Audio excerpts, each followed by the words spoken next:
Okay, we are live. How's it going, folks? Crazy overnight drama slash operation done by, I assume, U.S. military personnel along with law enforcement. It seems like they went in and ended this in one strike, which is absolutely terrific. Great job by military personnel. Obviously, overthrowing a dictatorship in one go is incredible. Absolute incredible job by all parties involved. There's going to be a lot of criticism about this. We don't know a lot of the details yet, but we're going to find out very shortly. Trump is going live in 30 minutes, so we are going to add that to the stream here. But let's start watching kind of some details here. If you're just waking up this morning, we are following breaking news. President Trump announcing the capture of Venezuelan leader Nicolás Maduro overnight during a large-scale U.S. military operation. President Trump confirming the dictator, along with his wife, are now in U.S. custody after being flown out of the country. Maduro facing federal drug trafficking charges, and he will stand trial here in the U.S. Video shows explosions rocking the capital of Caracas and surrounding states early this morning, and low-flying U.S. Special Operations helicopters were seen flying over the region. President Trump, who's calling it a brilliant operation, is expected to address the nation at 11 a.m. Eastern from Mar-a-Lago. Lucas We're going to watch Tomlinson that, by joins the us way. now Put from it on the West screen Palm right Beach, now. Florida, where the commander-in-chief has been spending the holidays. Good morning, Lucas. Good morning, Charlie. This is what we know. In a daring operation under the cover of darkness at 2 a.m. local time in Caracas, Special Operations Forces, likely the full Silver Bullet package, the National Mission Force, that would be Delta Force, the 75th Ranger Regiment, and perhaps SEAL Team 6, were launched from helicopters of the 160th Special Operations Aviation Regiment, the Night Stalkers, to assault the compound where Venezuelan leader Nicolás Maduro and his wife were sleeping. President Trump confirming the operation in a post on Truth Social. I'll read it for you guys. Posted earlier this morning, the president said, quote,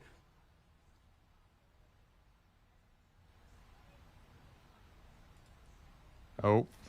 Well, you got it on the screen. The president for you said guys. this operation was a successful operation launched from the United States military to assault the compound and to snatch Venezuelan President Nicolás Maduro and his wife. The president calling it a law enforcement operation.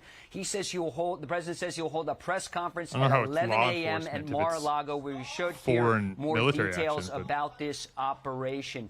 And this comes after months of threats from President Trump saying he will be launching strikes on land. And we just heard on Monday when the president confirmed that the CIA had carried out that drone strike ashore in Venezuela. And, of course, he had said that Nicolás Maduro's time needed to come to an end. We heard that interview with the Venezuelan president just yesterday, guys. He sounded almost desperate, saying he wanted to have conversations with the Trump administration, talking about making a deal. He did not want to. He wanted to get out of the drug business. He also wanted to make a deal on oil and perhaps have President Trump allow American companies outside of Chevron to go back into the country. But this assault on the compound was carried out under secrecy, under the darkness of night, and clearly incredible intelligence to know exactly where the Venezuelan president was located, guys. A stunning and daring operation, and Nicolás Maduro and his wife now in U.S. custody. Lucas Tomlinson live for us in West Palm Beach. Lucas, we'll come to you as the news warrants. We want to bring in now, though, the Fox News chief political anchor and the host of Special Report, Bret Baier. Bret, it's quite a remarkable development this morning. What do you make of it? It is a remarkable development. Good morning. It is bold. It has been telegraphed that something like this may have been in the works for some time. The effort to charge Nicolás Maduro and have this as a law enforcement effort was key in that True Social post, pointing out that this is a large-scale U.S. military operation surrounding a law enforcement action, taking Nicolás Maduro into custody to face charges in the U.S., he and his wife. As you see these shots overnight, obviously we started getting word in the early morning hours of these explosions. And as time went on, it became evident that this was a large-scale operation, largely designed to protect the special ops mission that Lucas Tomlinson just talked about, and this essentially a snatch and grab operation.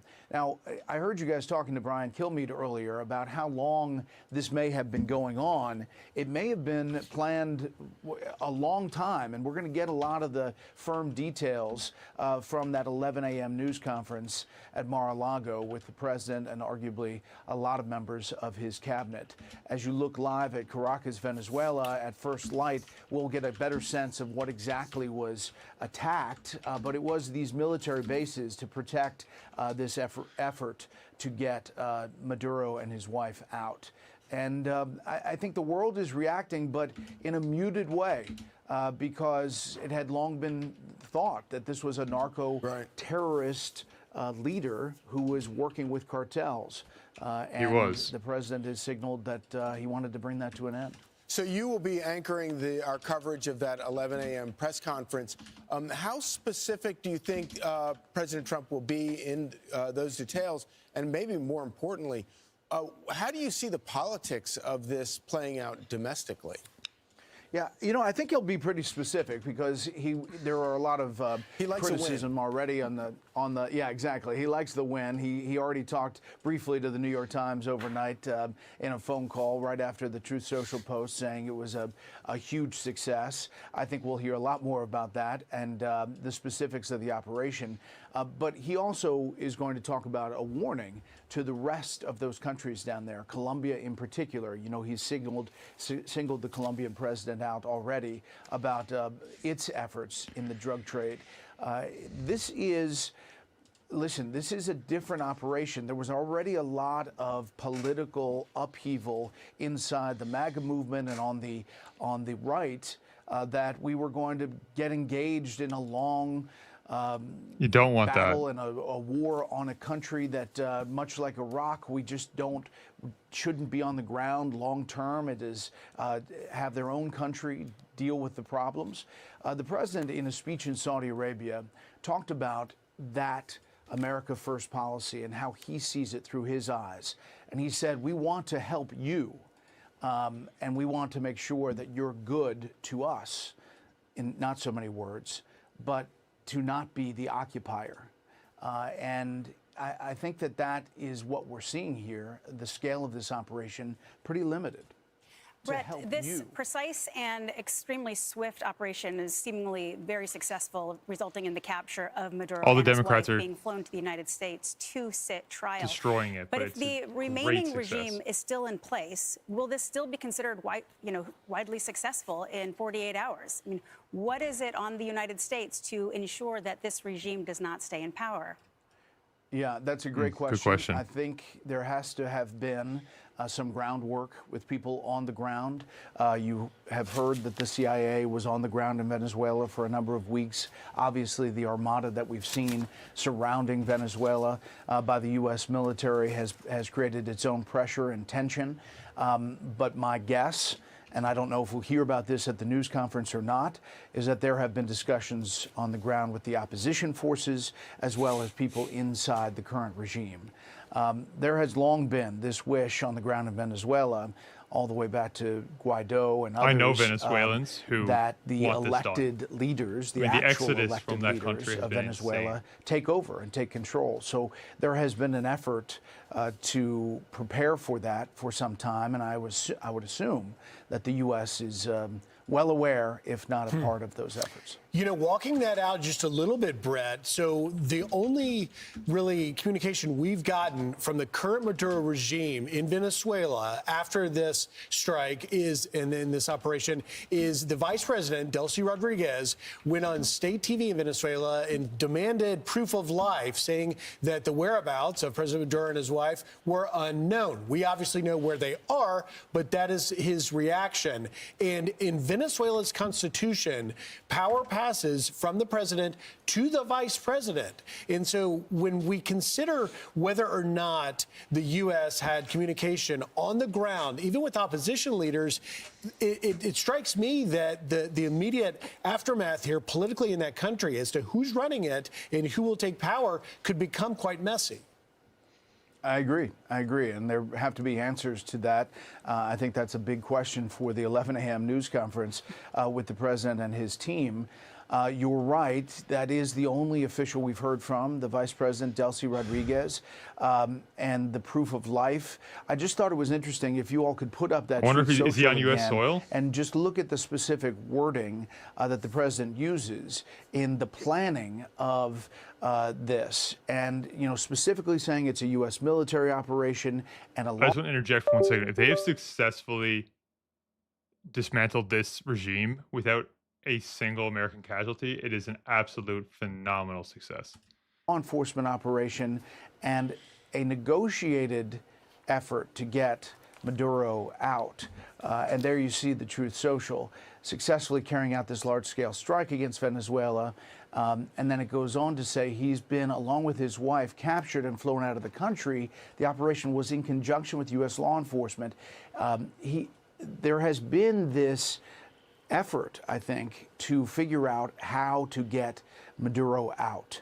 And I think we're going to see whether this had Maduro's, it doesn't seem like it had his blessing, right, but somehow had some orchestration on the ground in Venezuela. Well, to your point, in that article in Vanity Fair last month, Susie Wiles told Vanity Fair over lunch, Wiles told me about Trump's Venezuela strategy, her saying, he wants to keep blowing up boats until Maduro cries uncle.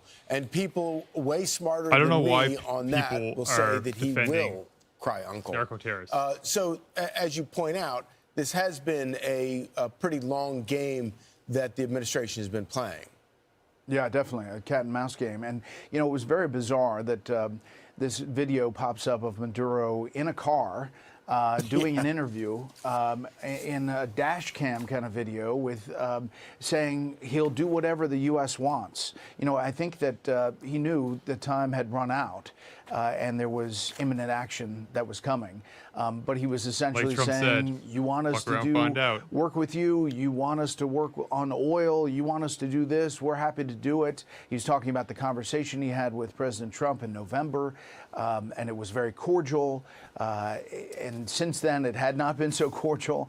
You know, obviously things had come to an end for Nicolás Maduro, who was not the legitimate elected president of Venezuela. No, he's a dictator. You obviously follow this stuff very, very closely. Are you surprised that countries like Cuba and China and Russia have not played a stronger hand in trying to protect him in the last couple of days? I think they felt it was futile, too. I'm not surprised that they haven't stepped in. I think they have their own look at these images, guys. in different crazy. ways Around the globe. China, Russia, Cuba. Cuba is worried about getting its oil from Venezuela. Essentially, Cuba is on the brink of falling too if they can't get support. Another communist Venezuela dictatorship was their biggest conduit to that. So they're going to have to work that out. So listen, there's the map changes, and President Trump has changed the map already with action in Iran, as mentioned before. I think you're starting to see that map change now. And maybe a real question is China's influence in Latin America and what that looks like going forward from here. You know, Brad, you are our great historian here at the network. You just wrote a great book about President Teddy Roosevelt. And now as we look at what President Trump has done, I'm struck by Florida Congressman Carlos Jimenez has reacted this morning, comparing what has just happened to the fall of the Berlin Wall. Put that in historical context for us. Well, yeah. So he's coming from a perspective of, for the people of Venezuela, this is a big moment. I think we have to get from They've been point A under to rule. I point know B some to your people in question Venezuela. earlier They're about so happy how about this it. regime moves on, how the opposition takes over, all of that. But he's using that comparison because it's this freedom. And the sense in Venezuela on the ground is that they wanted this to be over. They wanted this regime to be done. There wasn't a lot of popular support for Maduro. None. He was trying to Their currency insinuate that inflation? there was by dancing on stages and singing. But you know, the people that were in those crowds were told to be there, and they voted him out twice. But I think that the analogy is the people of East Germany, and when that actually happens, there is this relief and this amazing change. You know, you talk about Teddy Roosevelt. He was a kind of a peace through strength guy as well. And if you look at the actions of President Trump, the concerns about his legal authority, Mike Lee and others, I think they're going to talk about the scope of this and how limited it is, actually, but it yet is making a big change in the actions that they're taking. Brett, there is no such thing as peace through strength without a strong military, and President Trump has continued to show that with the operations that they have performed. You know, under President Biden essentially treated Maduro as a pest, as a nuisance. Instead, he rolled back the sanctions, he reopened oil, and he legitimized essentially his leadership by meeting with him.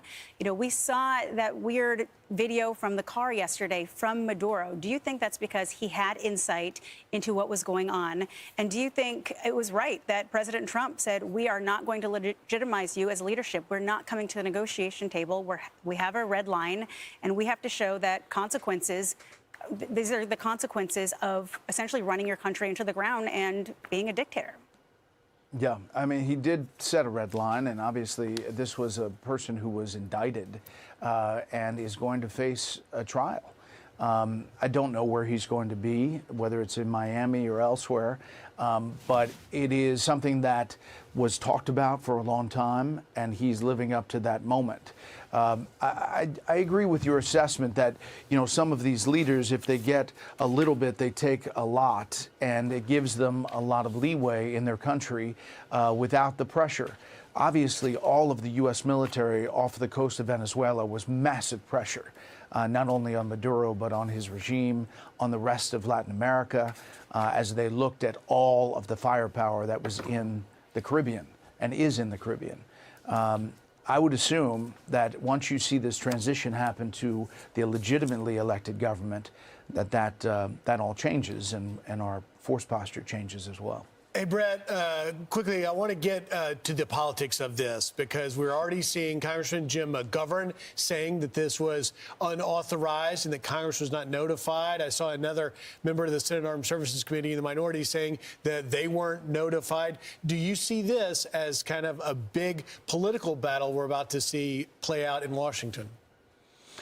Yes, and I will say there is criticism in the past the for the Trump administration as far as notifying, especially the top tier of Congress, the leadership, and the Intelligence Committee chairs and ranking members.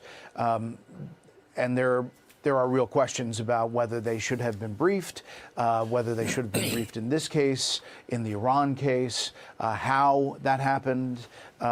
And, you know, I'm sure there will be questions about that at 11 o'clock.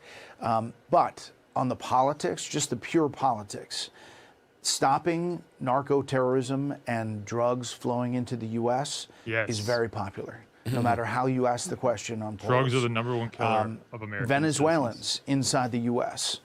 saying Nicolás Maduro facing justice, being pulled out of the country. We're going to change to this one. Live in West Palm Beach, where the commander-in-chief has been spending What's up, guys? the holidays. And Lucas, you've had great coverage overnight here. What else are we learning about this operation? Well, good morning, Griffin. A daring operation in the pre-dawn hours and 2 a.m. local in Caracas, 1 a.m. East Coast time. U.S. Special Operations Forces flew in from off the coast of Venezuela to snatch Venezuelan leader Nicolás Maduro and his wife. President Trump announcing the news on Truth Social a short time ago. I'll read it for our viewers.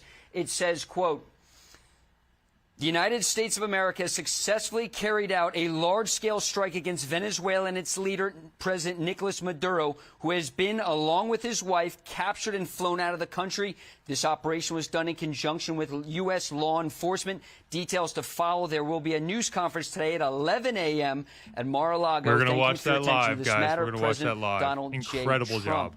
And just before the assault force arrived at Maduro's compound, you can He promised imagine no the more wars. intelligence This will that not be a war if he's U.S. removed. intelligence agency had to have to know where to send the assault force to be able to locate and grab Maduro as well as his wife. You had numerous airstrikes throughout Caracas targeting Maduro's forces at a military base in Caracas as well as an air base, also Venezuela's largest port. And this is something President Trump has been threatening for months. It started with the drone strikes on the alleged drug boats in the Caribbean and the Eastern Pacific, over 24 to date, killing over 100 people. You saw it when U.S. forces seized, as a law enforcement matter, the oil tankers that the Trump administration said were associated with the Maduro regime. The goal is to cut off the drug and oil revenue stream for Nicolás Maduro. And for months, we've heard President Trump say that Maduro must go. And Maduro was very defiant.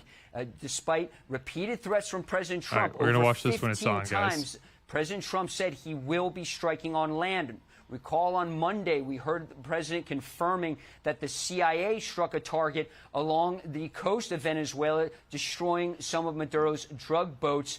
And again, this has been something that is not quite unprecedented. We saw in 1989 with the seizure of Manuel Noriega from Panama. This is something that the president wanted. We had not heard from President Trump, almost shades of Operation Midnight Hammer when those B-2s struck Iran. We haven't seen President Trump over the past 2 days. We heard from him on New Year's Eve. It was interesting. A reporter asked the president what his goal was for this coming year. He replied, peace. Well, for the President Nicolás Maduro, he didn't get that. Now, we did hear from Maduro yesterday, guys. I would argue this is He sounded peace. like he was almost pleading in an interview done from a car, believe it or not, saying he was almost begging the Trump administration for a deal with oil. Of course, many American oil firms were kicked out of Venezuela decades ago. We've heard from President Trump in recent days saying he wants that oil back, and the company's in.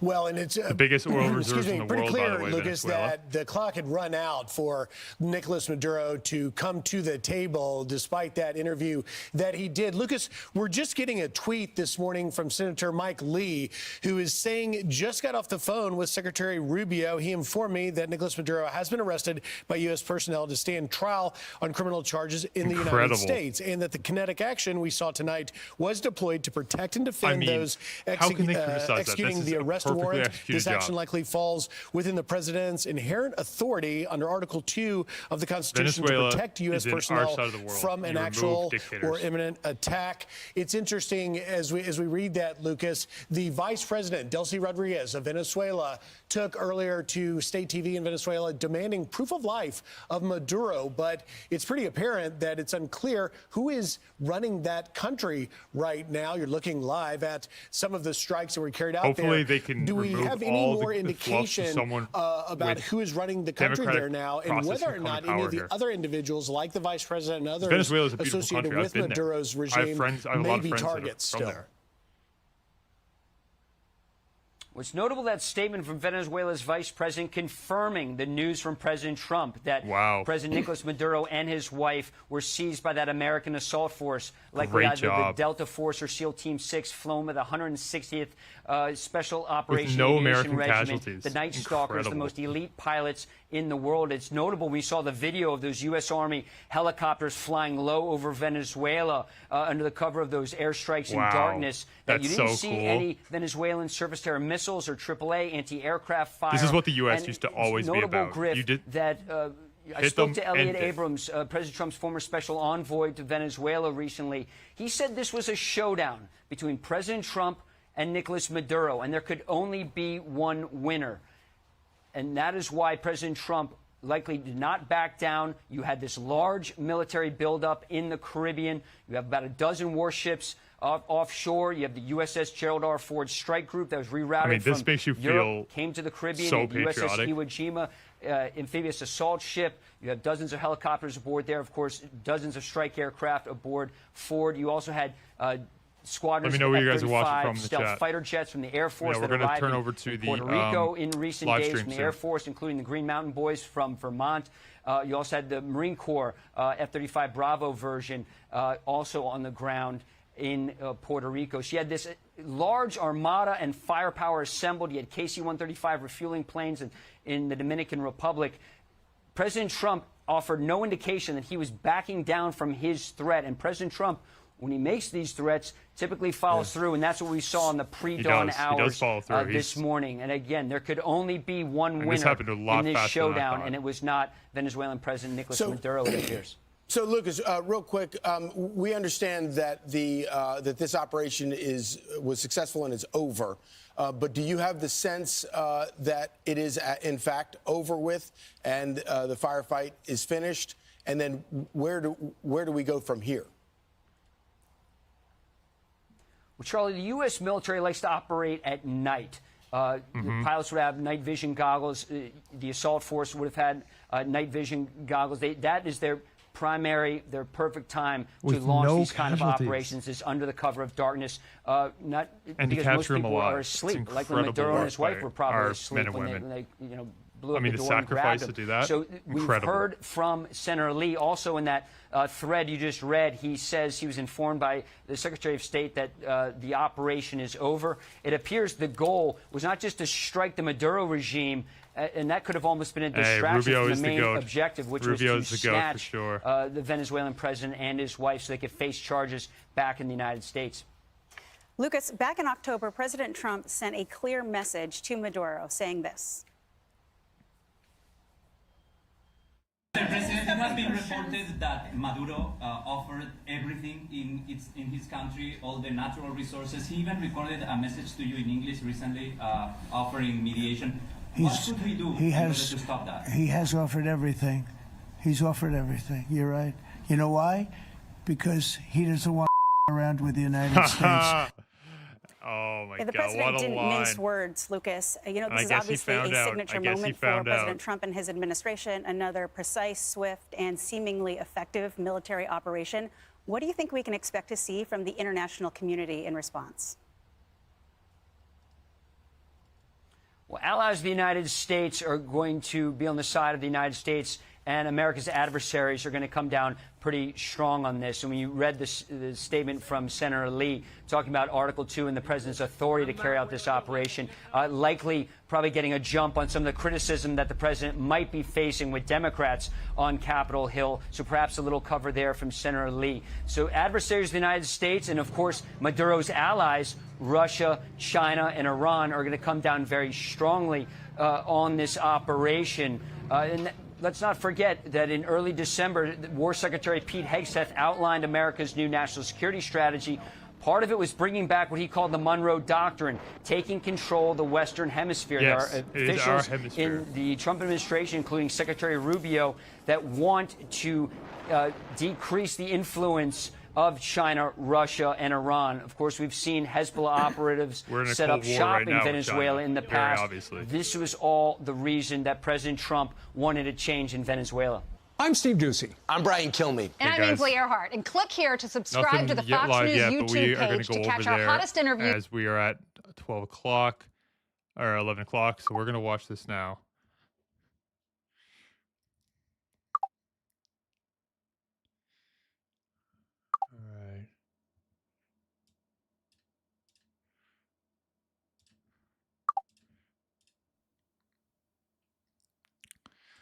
I mean, guys, like I woke up this morning and it was incredible. I mean, the story just to go in there, no American casualties at all, dethrone a dictator who has oppressed his people, obviously flooded the U.S. with illegal drugs, clamped down their oil reserves, and shipping oil to Russia and Iran, by the way, the largest oil reserves in the world, and China.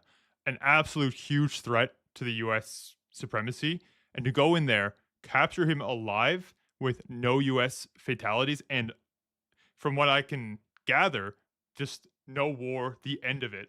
Hopefully, now people within Venezuela are able to rise up and place some sort of dictator or some sort of democracy process in there to allow them to continue on this. Now, we're going to see what all the details are now. I expect this will be a very interesting press conference. I mean, if you guys have been on X, the the overall Democrat response is hilarious. Just anything Trump does, they just no way is it good, like at all. Saying it's illegal. Let's see here. It's not the president. He is the regiment, is not the legitimate government. Maduro is the head of a cartel. He 100% works with them. I mean, great speech here by Senator Rubio.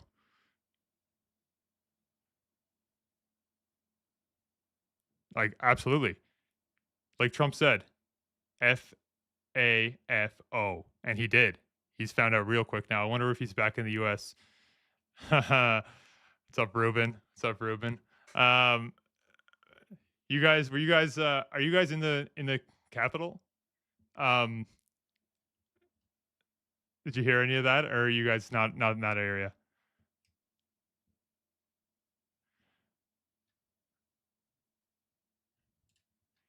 We're gonna see here now. Crazy though. I mean, I assume the overwhelming majority are happy about this. Obviously, it's probably difficult to speak out against him when it's literally a track record of him prisoning and obviously executing people who are outspoken against him. So I want to see the details of this operation, because go in there on Blackhawks, obviously swarm the Capitol building, and be able to get out there without any harmed Americans is incredible.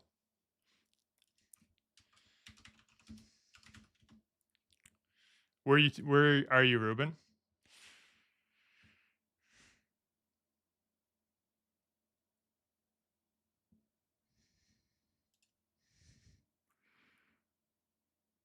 It's not a war.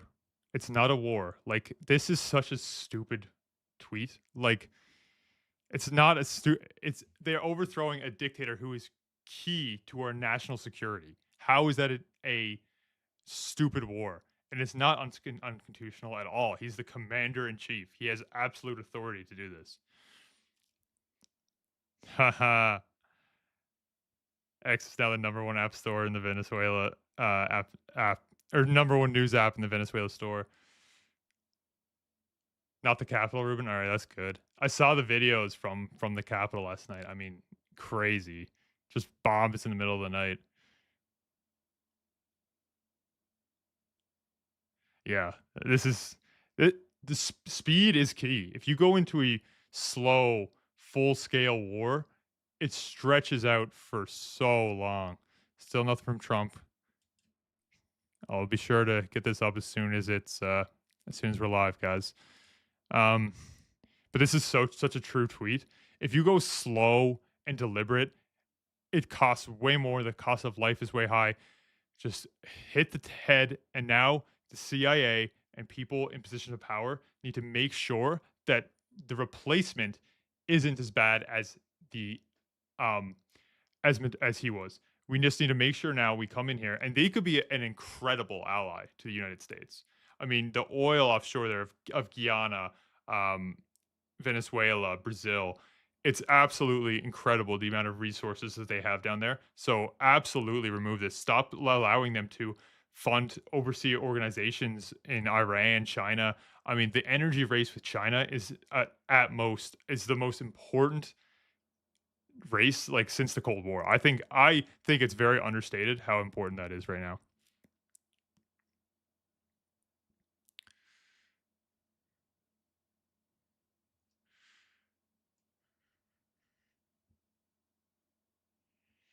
We are actually going to do this. Look, just so we to make sure we don't miss anything.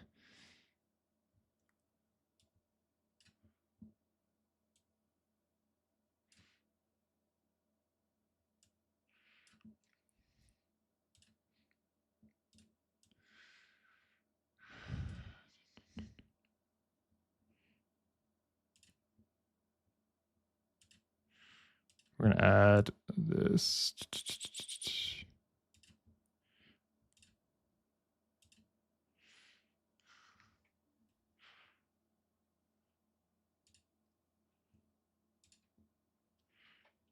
Okay.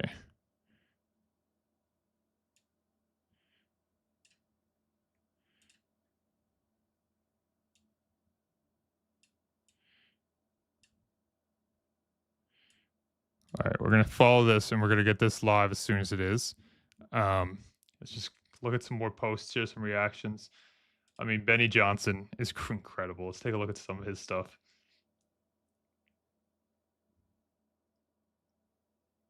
He's live as well, of course. Prepared to do a second wave. We were all set and this was so lethal. This was so powerful that we didn't have to, but we're prepared. We're out there with an armada like nobody's ever seen before, and we're prepared, and frankly, probably thought we were going to have to do it, but we were prepared for a second wave going in. You know, wow. We were prepared to do a second wave. We were all set. So this has obviously been some time in the making, but going in there and just removing a dictator who has been obviously knew something like this was coming. No American fatalities. Incredible job by our armed forces. Okay, as a Venezuelan American, I got some shit to say. My family, this is what the media my parents, my sister, my extended family, all lost everything. Their work, their savings, their investments, gone. Wiped out by a narco dictatorship that has held Venezuela in a death grip for over 25 years. And what happened to my family has happened to millions, and yes, millions. The Venezuelan exodus is the second largest displacement crisis on earth after Syria. This is not just a tragedy. It is one of the great humanitarian disasters of our time. But the suffering doesn't end there. This regime has jailed hundreds of political prisoners. Thousands have... And people are saying that this is a bad move by removing this person who has suppressed its people, killed innocent, and put people in jail for opposing his view. And somehow the Democrats, because that's what they want. They want a socialist regime that runs like Venezuela, where they have absolute control. Have been murdered simply for speaking out.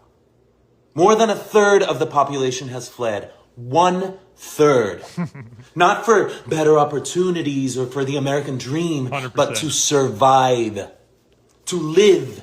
Because staying often means death. That's crazy. And while I guarantee you he's doing something like that. I remember when I watched him come into the crypto event, he was 3 hours late, and I was watching it all, but it was funny. But the world may see Venezuela as a collapsed state, what it is in reality is an occupied one. It is. Our territory, our natural resources, and our institutions have been overrun by hostile foreign powers. Iranian militias, Chinese corporations, Russian intelligence, all exploiting our country with impunity. Venezuela is no longer just a local crisis. It is now a geopolitical threat that endangers the entire...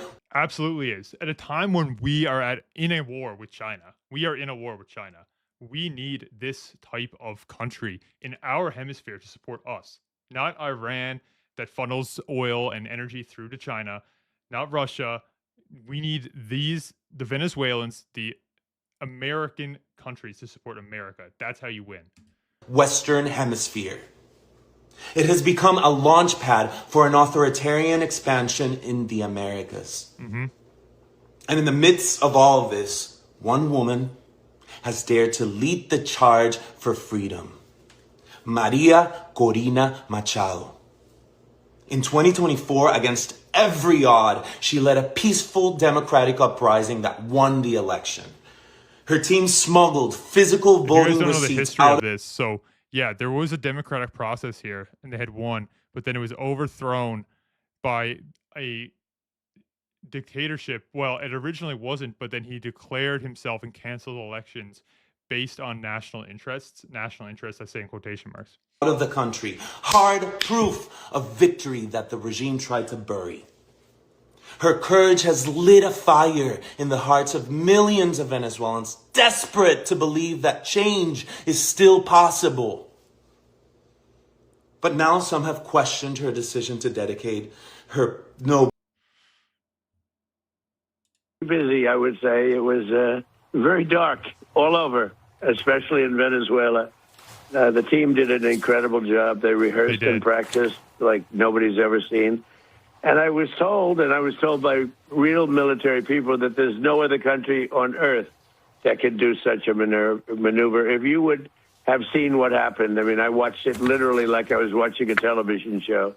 Wow. And if you would have seen the speed, the violence, you know, they say that, the speed, the violence, they use that term. Speed is the key. It's over. It was an amazing thing, an amazing job that these people did. There's nobody else could have done anything like it. It was slightly busy.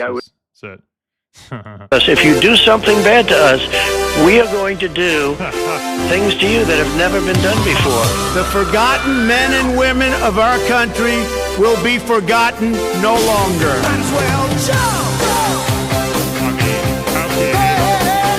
2024 is our final battle. They stole our jobs and they plundered our wealth. The future. You think Biden's posting something like this? Does not belong to globalists. The future belongs to patriots. The activation word, Ronald McDonald. We will drive out the globalists. All patriots go. We will cast out the communists. America will start winning again. Winning like never before. We will bring back our jobs. We will bring back our borders. And we will bring back our dreams. When he speaks, put on notice if you. When he speaks.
Letting the suspense build here. The suspense is building. He's got 150,000 people watching just on the YouTube, on the X stream.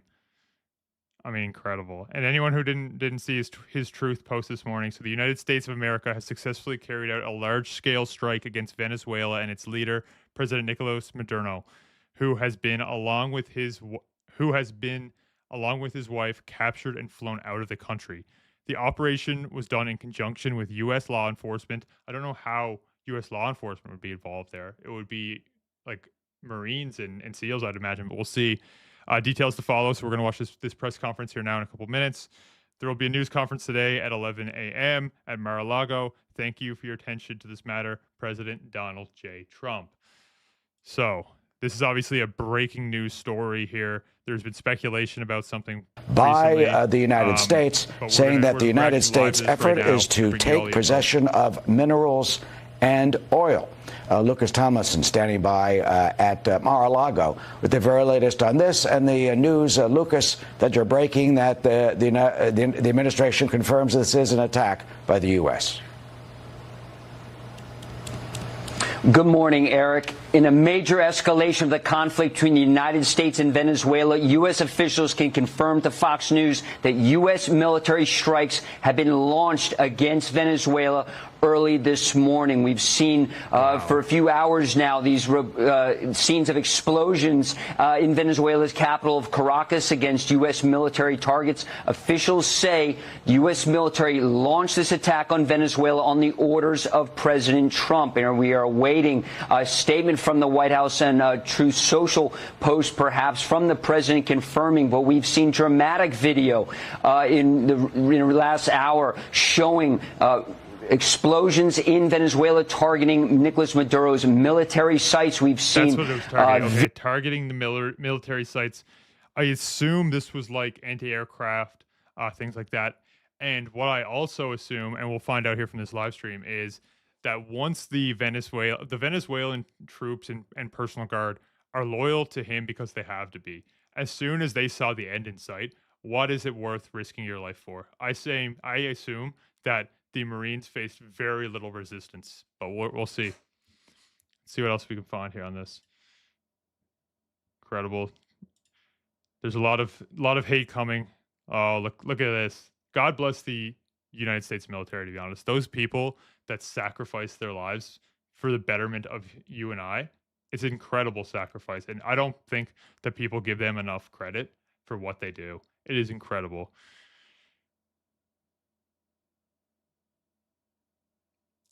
Honestly, a good tweet here by Pierce. I consider Pierce a fair leftist. He definitely is not a fan of Trump, and he's very vocal about that. But he is fair when something gets right, and I can appreciate that about him, which a lot of people cannot do. And I try to be the same way. I can appreciate something on the other side as well, but it absolutely is a liberation of the people of Venezuela. So I'm much in favor of this. I do think that there's some important follow-ups now that they need to ensure that this does not spiral further. Look, is this real?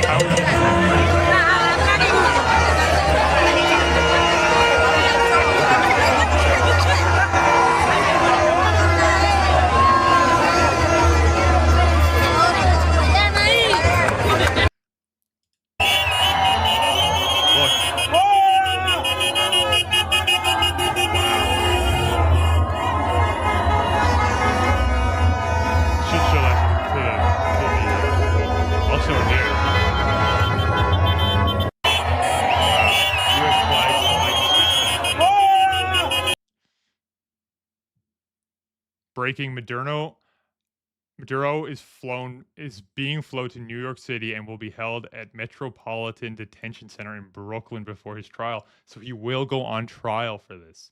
Interesting. Very interesting. Okay, that's great news from Polymarket there. So I don't know where they're sourcing this from, but to go in there and just take him captive and now he's going to be brought in trial is the most democratic process you can have. It's incredible. That's a Canadian. And we're very friendly with her. She's a good woman, but the cartels are running Mexico. She's not running Mexico. The cartels are running Mexico. And we could be politically correct and be nice and say, oh, yes, she is. No, she's very, she's very frightened of the cartels. They're running Mexico. And I've asked her numerous times, the cartels, would you like us to take out the cartels? No, Mr. President. No, please. So we have to do something. The cartels fund not only drugs, but human trafficking, sex slaves, terrorist organizations. They are a huge threat just across our border, and presidents like Maduro gain great influence by working with them. Great influence. That's why these boats on these, if you start hitting these narco-terrorist boats, they're going to stop really quick because the U.S. has the capability of defending its border. It's just the politics of it. Look at this, guys. Incredible. The hyperinflation's been insane.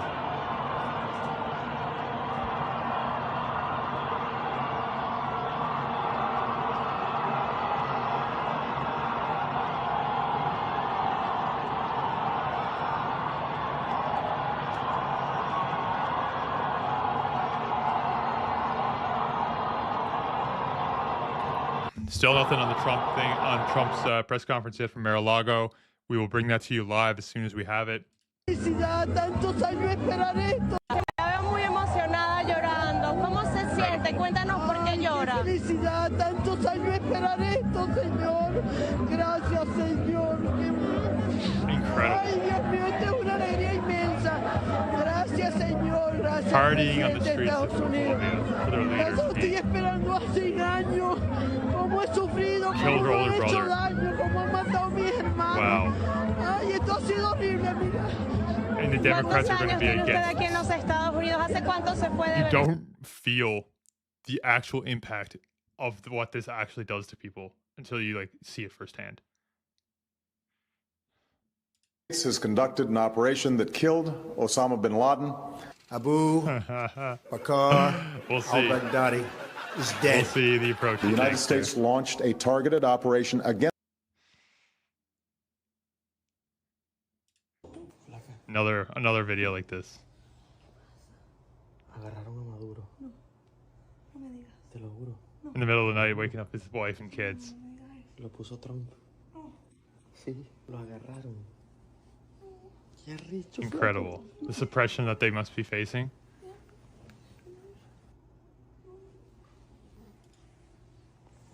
¿Viste?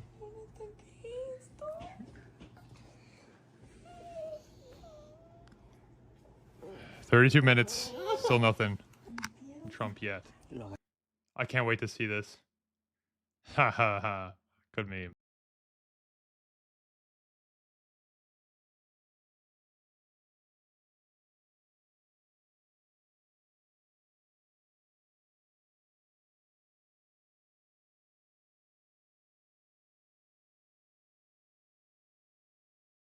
Is what happens.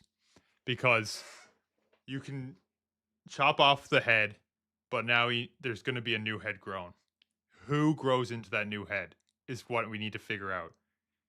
Hopefully, and I imagine that they don't conduct an operation like this unless they have a great idea and a sponsored person to take over in the interim who will hold democratic elections, free and fair, for the people of Venezuela to vote on and have a democratic society. It could be a great society. I mean, they have infinite resources in oil, one of the highest producing countries, but it's just they have the greed and the corruption in there. It's just ruined the country.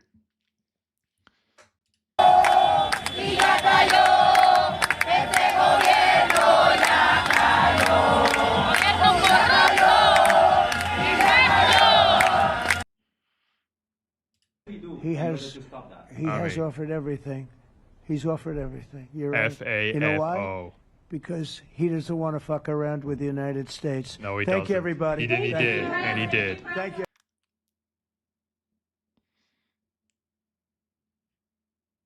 The United States has conducted an operation that killed Osama bin Laden. Abu Bakr al-Baghdadi is dead. The United States launched a targeted operation against that compound. They did a lot of shooting, and they did a lot of blasting, even not going through the front door. You know, you think you go through the door. If you're a normal person, you say, knock, knock, may I come in? After a firefight, they killed Osama bin Laden and took custody of his body. He died like a dog. But his death does not mark the end of our efforts. A beautiful dog. A talented dog. We give thanks for the men who carried out this operation. And I don't get any credit for this, but that's okay. I never do. But here we are. May God bless you, and may God bless the United States. That's why we love him, though. That's and why I'm we love writing him. a book.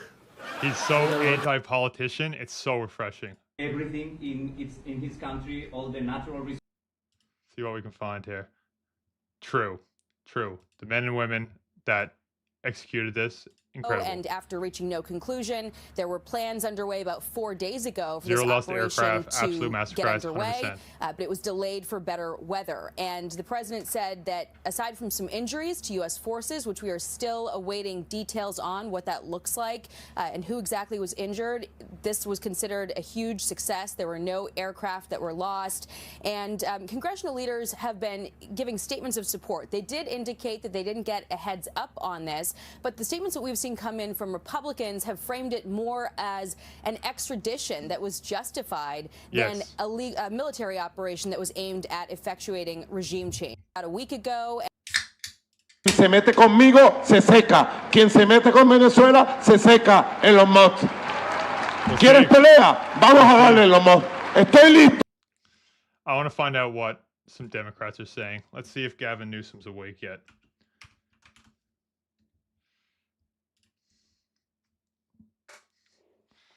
How are they going to try to spin this? Gavin's asleep. All right. Let's find AOC. I guarantee you she is criticizing this somehow. I guarantee it. It's not about drugs. If it was, Trump wouldn't have pardoned one of the largest narco traffickers in the world last month. Not true. It's about oil and regime change. Yes.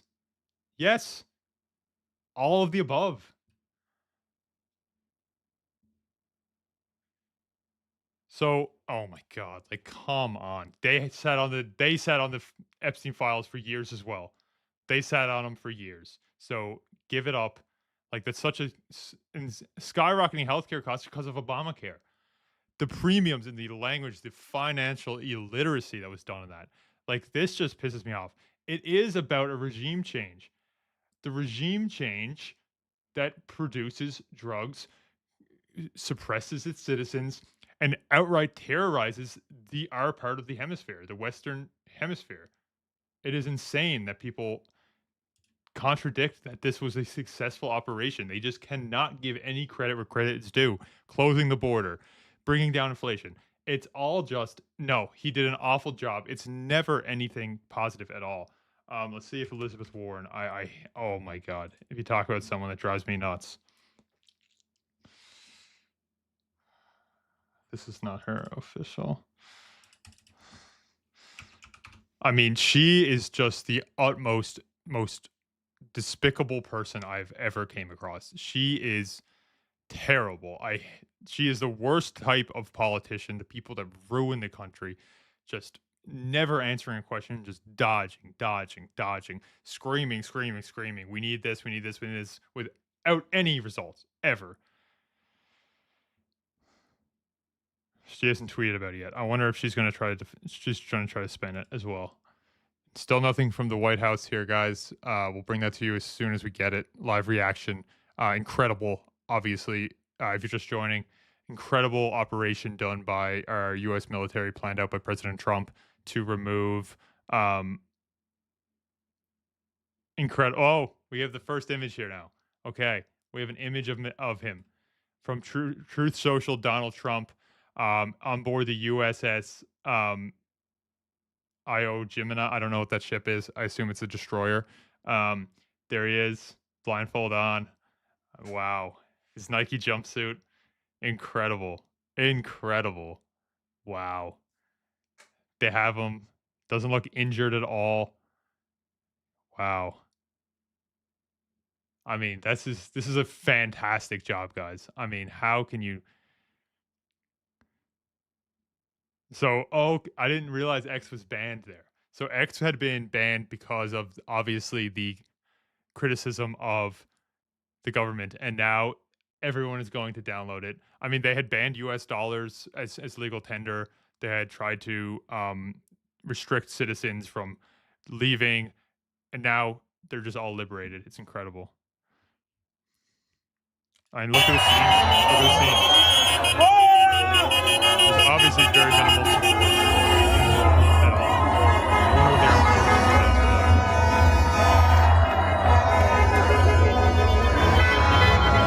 250,000 people. 250,000 people on the White House X live stream right now. That's incredible. 250,000 live viewers. And we're getting to 9 o'clock in California here soon. Me traes muy buenos recuerdos. Feliz año. Feliz año nuevo. Este es el año del caballo, ¿verdad, Salvador? Este es caballo. Yo soy tigre. Estás tú. Tanto tiempo. Yo lo conocí a él muy joven. I don't know about you, but overthrowing a communist dictatorship is always a good thing. It's United States, but because the Democrats want to get to that point, they are obviously objecting to this, and it's very sad where the country is going. The biggest political winner in 2026 was socialism, and it's being pushed down people's throats because of the anti-capitalist policies that the Democrats are pushing, and it makes it impossible for these states to do it. And as a spinning wheel and a revolving door, people say, "Oh, this is too hard," and they ask government to do more, and then it worsens the problem. Socialism has been tried so many times, guys. Do you know what the USSR stand for? United Soviet Socialist something R. It's a socialist experiment.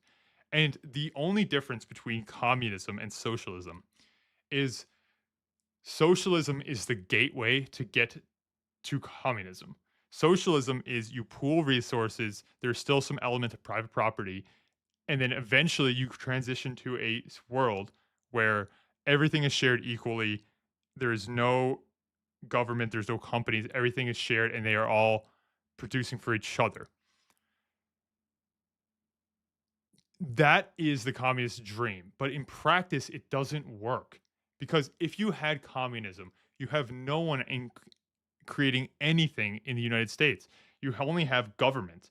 So Apple, Meta, Google, they don't exist in communism. They don't exist. You don't give incentive to entrepreneurs to innovate and make the world a better place. That is why the US has gotten so far in front these past years, but people just do not understand the basic economic principles of this. And it's staggering. People don't know what to believe. It's very sad.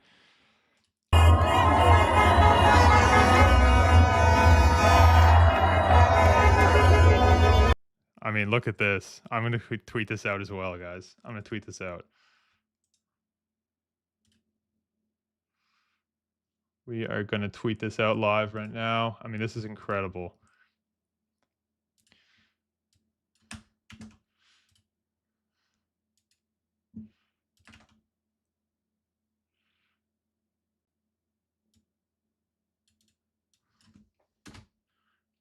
Whoops. I mean, incredible job. If you don't already follow me on X, please do.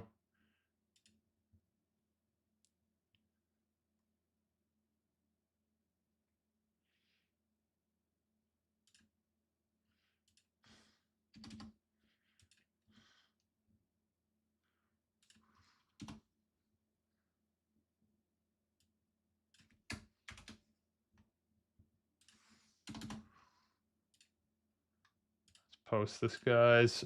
I mean, if you're just joining me, so President, here's the first photo of him in U.S. custody aboard a U.S. warship. We are going to tune into the White House live stream as soon as Trump comes on air. We have 280,000 people in that live stream right now, which I don't know if it's a record on X. It's got to be close, besides the interview of Trump and Musk when that happened. But we're going to post this here, and we're going to get that out. Okay. Incredible photo, guys. I mean, look at the, like, just go in, no U.S. casualties, no U.S. warships, no or planes or helicopters lost in the execution, in the abduction. Incredible.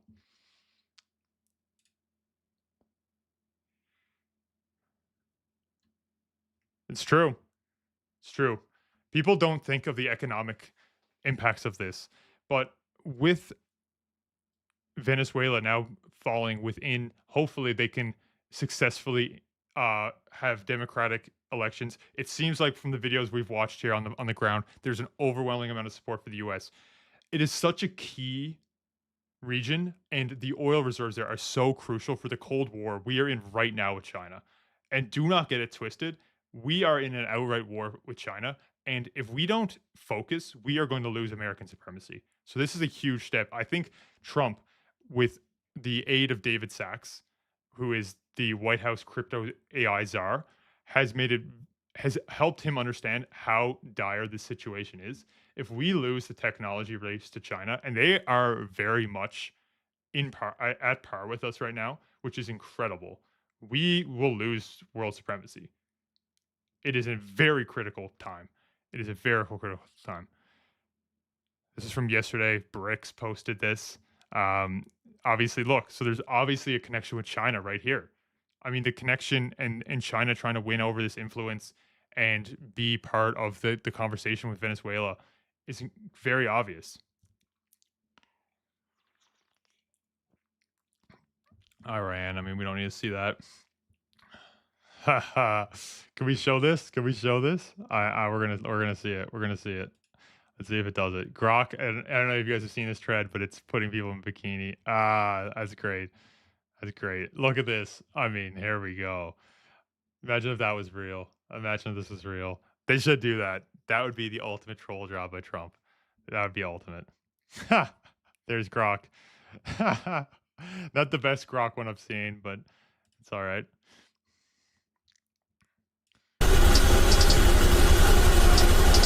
President Trump, no, we lost no aircraft. Everyone came back. One helicopter was hit pretty hard. Interesting, didn't know that.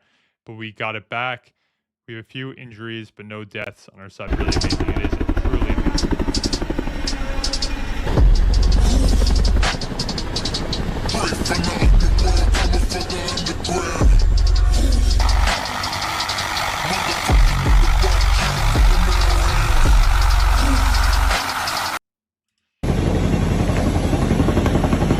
So is this must be the, oh, here we go. Yeah.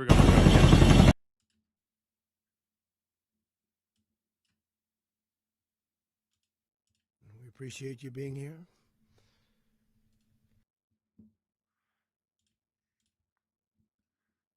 Why don't we have today, at my direction, the United States Armed Forces conducted an extraordinary military operation in the capital of Venezuela. Overwhelming American military power, air, land, and sea, was used to launch a spectacular assault. And it was an assault like people have not seen since World War II.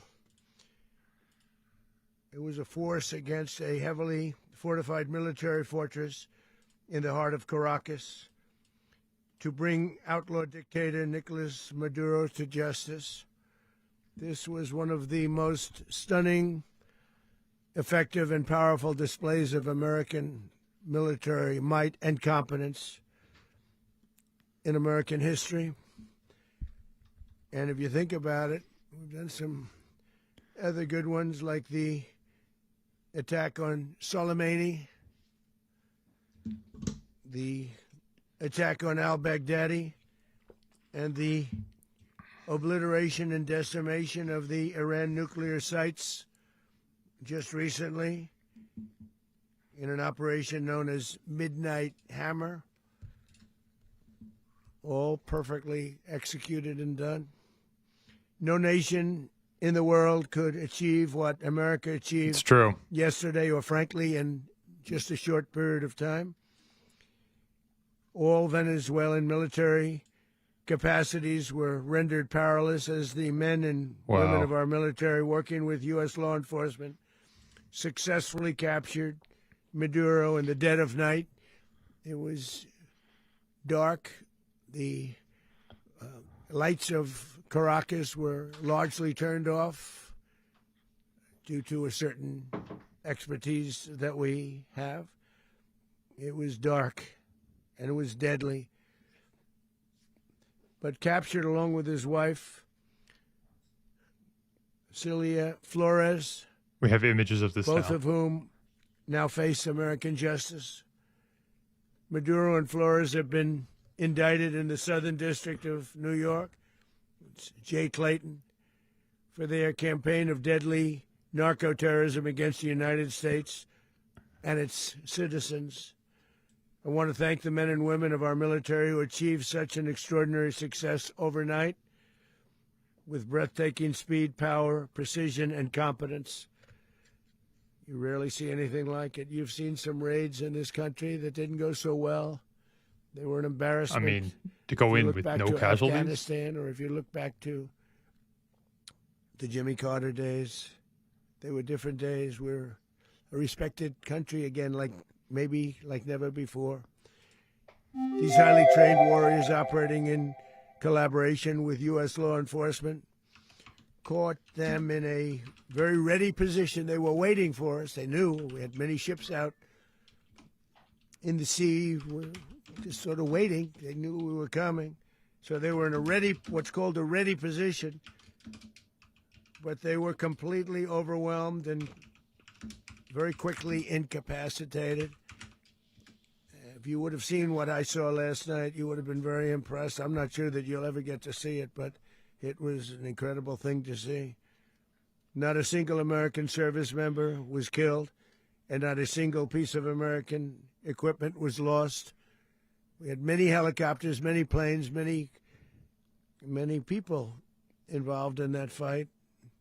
But think of that, not one piece of military equipment was lost, not one service member was, more importantly, killed. The United States military is the strongest and most fearsome military on the planet by far, with capabilities and skills our enemies can scarcely begin to imagine. We have the best equipment anywhere in the world.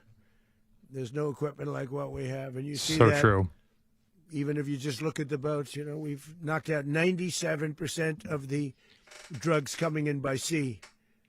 90%. Each boat kills on average, 25,000 people. We knocked out 97%. Wow. And those drugs mostly come from a place called Venezuela.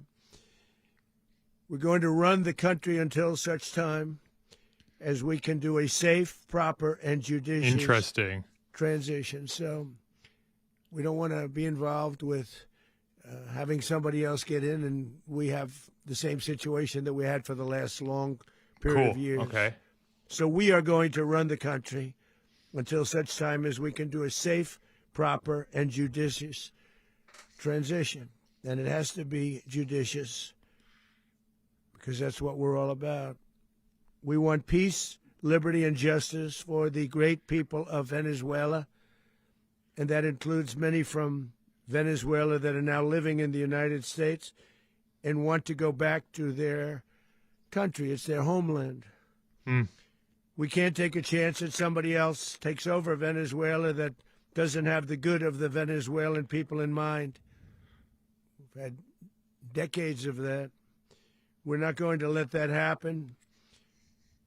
We're there now, and what people don't understand, but they understand as I say this, we're there now, but we're going to stay until such time as the proper transition can take place. So we're going to stay until such time as we're going to run it, essentially, until such time as a proper transition. So there's most likely going to be a U.S. ground force. As everyone knows, the oil business in Venezuela has been a bust, a total bust, for a long period of time. They were pumping almost nothing by comparison to what they could have been pumping and what could have taken place. We're going to have our very large United States oil companies, the biggest anywhere in the world. They were kicked out 10 years ago. Go in, spend billions of dollars, fix the badly broken infrastructure, the oil infrastructure, and start making money for the country. And we are ready to stage a second and much larger attack if we need to do so. So we were prepared to... Based on the images on the ground, that won't be needed. If we needed to do so. We actually assumed that a second wave would be necessary, but now it's probably not. The first wave, if you'd like to call it that, the first attack was so successful, we probably don't have to do a second, but we're prepared to do a second wave, a much bigger wave, actually. No, it's coming now. This was pinpoint, but we have a much bigger wave that probably won't have to do. This partnership of Venezuela with the United States of America, a country that everybody wants to be involved with because of what we were able to do and accomplish, will make the people of Venezuela rich, independent, and safe. And it will also make the many, many people from Venezuela that are living in the United States extremely happy. They suffered. They suffered. So much was taken from them. They're not going to suffer anymore. The illegitimate dictator Maduro was the kingpin of a vast criminal network responsible for trafficking colossal amounts of deadly and illicit drugs into the United States. Killing Americans. As alleged in the indictment, he personally oversaw the vicious cartel known as Cartel de las Solas, which flooded our nation with lethal poison, responsible for the deaths of countless Americans, the many, many Americans. Hundreds of thousands over the years of Americans died because of him. Maduro and his wife will soon face the full might of American justice and stand trial on American soil. Right now, they're on a ship. They'll be heading to, ultimately, New York, and then a decision will be made, I assume, between New York and Miami or Florida. They already announced New York. But we have people where the overwhelming evidence of their crimes will be presented in a court of law. And I've seen it. I've seen what we have. It's both horrible and breathtaking that something like this could have been allowed to take place. It is. For many years after his term as president of Venezuela expired, Maduro remained in power and waged a ceaseless campaign of violence, terror, and subversion against the United States of America, threatening not only our people, but the stability of the entire region. And you all saw it. In addition to trafficking gigantic amounts of illegal drugs that inflicted untold suffering and human destruction all over the country, all over, in particular, the United States, Maduro sent savage and murderous gangs, including the bloodthirsty prison gang Tren de Aragua, to terrorize American communities nationwide. And he did indeed. They were in Colorado. They took over apartment complexes. They cut the fingers off people if they call police. Okay, we got a full crew here. But they're not so brutal now. And I just have to congratulate our military, Pete, and everybody, and our National Guard, because the job that they've done, whether it's in Washington, D.C., where we have a totally safe city, where it was one of the most unsafe cities anywhere in the world, frankly, and now we have no crime in Washington, D.C. It is truly incredible. A killing. We had the terrorist attack a few weeks ago. A little bit of a different kind of a threat, but we haven't had a killing in a long period of time, 6-7 months. We used to have two, on average, 2 a week in Washington, our capital. We don't have that anymore. The restaurants are opening. Everyone's happy. They're going, they're walking their daughters, they're walking their children, their wives. They walk to restaurants. Restaurants are opening all over Washington, D.C. So I want to thank the National Guard. I want to thank our military. And I want to thank law enforcement. It's been amazing. And they should do it with more cities. We're doing it, as you know. And oh, my God. Sorry, guys. We got to turn this off. Doxing myself here.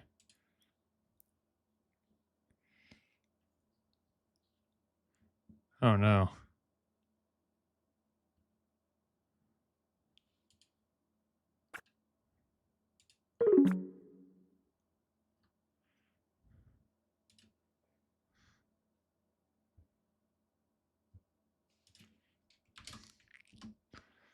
Sorry, guys. Sorry, guys. Sorry, guys.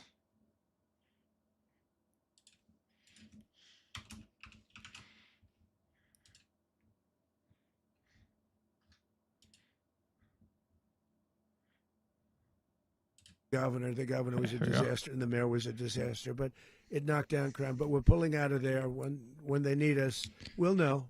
You'll know. You'll be writing about it. And likewise, Los Angeles, where we saved Los Angeles early on, where the head of the police department made a statement that if the federal government didn't come in, we would have lost Los Angeles. That's long after the fires. That's when they had the riots in Los Angeles. We did a great job. Got no credit for it whatsoever, but that's okay. It doesn't matter. We don't need the credit. But we'll be pulling out when they need us. They'll call, or we'll go back if we have to. Good. You don't want a long occupation here at all. We did a great job in various cities.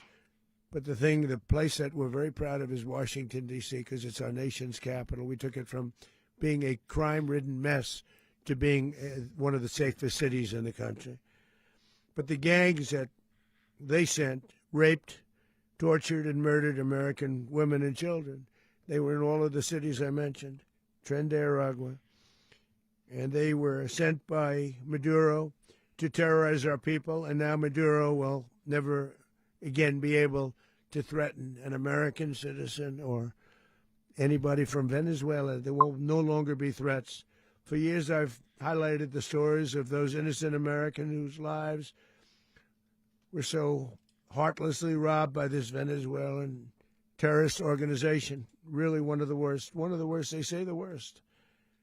Americans like 12-year-old Jocelyn Nungari from Houston. Beautiful Jocelyn Nungari, what happened to her? They, as you know, they kidnapped, assaulted, and murdered by Tren de Aragua animals. They murdered Jocelyn and left her dead under the bridge. There was a bridge that will never be the same to so many people after seeing what happened. As I've said many times, the Maduro regime emptied out their prisons, sent their worst and most violent monsters into the United States to steal American lives. And they came from mental institutions and insane asylums. They came from prisons and jails. The reason I say both, they sound similar. Actually, prisons, a little bit more hostile, a little bit tougher. A mental institution isn't as tough as an insane asylum, but we got them both. They sent from their mental institutions. They sent from their jails, prisons. They were drug dealers. They were drug kingpins. They sent everybody bad into the United States, but no longer. And we have now a border where nobody gets through. In addition, Venezuela unilaterally seized and stole American oil, American assets, and American platforms, costing us billions and billions of dollars. They did this a while ago, but we never had a president that did anything about it. They took all of our property. It was our property. We built it. And we never had a president that decided to do anything about it. Instead, they fought wars that were 10,000 miles away. We built Venezuela oil industry with American talent, drive, and skill, and the socialist regime stole it from us during those previous administrations, and they stole it through force. This constituted one of the largest thefts of American property in the history of our country. Considered the largest theft of property in the history of our country. Massive oil infrastructure was taken like we were babies, so we didn't do anything about it. I would have done something about it. America will never allow foreign powers to rob our people or drive us back into and out of our own hemisphere. That's what they did. Furthermore, under the now deposed dictator Maduro, Venezuela was increasingly hosting foreign adversaries in our region and acquiring menacing offensive weapons that could threaten U.S. interests and lives. And they used those weapons last night. Potentially in league with the cartels operating along our border. All of these actions were in gross violation of the core principles of American foreign policy, dating back more than 2 centuries. And not anymore. All the way back, it dated to the Monroe Doctrines. And the Monroe Doctrine is a big deal. But we've superseded it by a lot. By a real lot. They now call it the Donroe Document. I don't know. It's Monroe Doctrine. We sort of forgot about it. It was very important, but we forgot about it. We don't forget about it anymore. Under our new national security strategy, American dominance in the Western Hemisphere will never be questioned again. Make it a habit. So just in concluding, for decades, other administrations have neglected or even contributed to these growing security threats in the Western Hemisphere. Under the Trump administration, we are reasserting American power in a very powerful way in our home region. And our home region is very different than it was just a short while ago. The future will be, and we did this in my first term. We had great dominance in my first term, and we have far greater dominance right now. Everyone's coming back to us. The future will be determined by the ability to protect commerce and territory and resources that are core to national security. These are core to our national security. China was going to get just these. Like tariffs are. They've made our country rich, and they've made our national security strong, stronger than ever before. But these are the iron laws that have always determined global power, and we're going to keep it that way. We will secure our borders. We will stop the terrorists. We will crash the cartels, and we will defend our citizens against all threats, foreign and domestic. Other presidents may have lacked the courage or whatever to defend America, but I will never allow terrorists and criminals to operate with impunity against the United States. 617 live viewers. This extremely successful operation should serve as warning to anyone who would threaten American sovereignty or endanger American lives.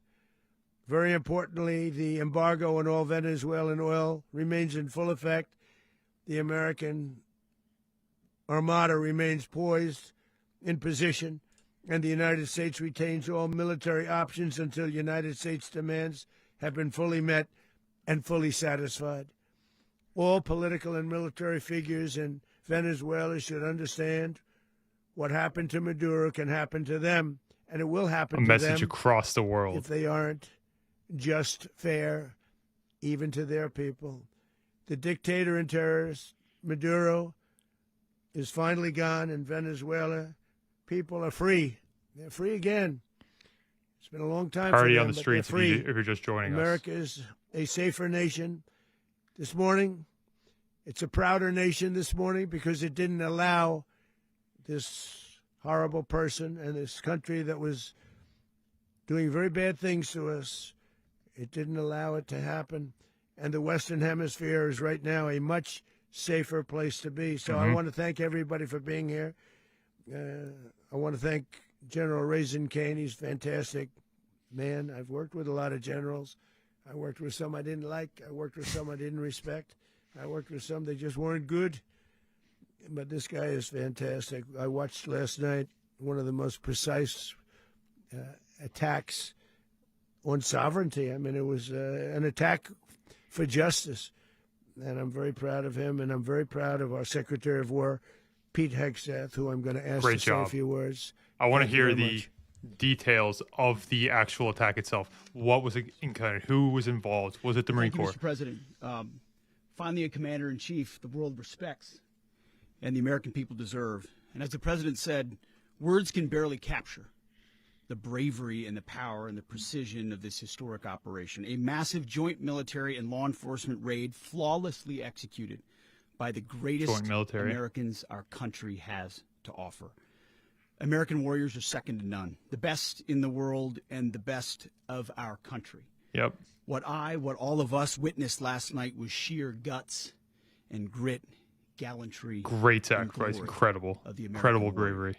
I'm simply humbled by such men. And I tip my hat to our chairman, Dan Raisin Kane, and all those Americans who stood watch last night. Our warriors are the elite of America, and again, President Trump has your back. No other country on planet Earth, and it's not even close, could pull this kind of operation off. And no other president has ever shown this kind of leadership, courage, and resolve. The most powerful combination the world has ever seen. As the president said, our adversaries remain on notice. America can project our will anywhere, anytime. The coordination, the stealth, the lethality, the precision, the very long arm of American justice, all on full display in the middle of the night. Nicolás Maduro had his chance, just like Iran had their chance, until they didn't and until he didn't. He effed around, and he found out. President Trump is deadly serious about stopping the flow of gangs and violence to our country. Deadly serious about stopping the flow of drugs and poison to our people. Deadly serious about getting back the oil that was stolen from us. And deadly serious about reestablishing American deterrence and dominance in the Western Hemisphere. This is about the safety, security, freedom, and prosperity of the American people. This is America first.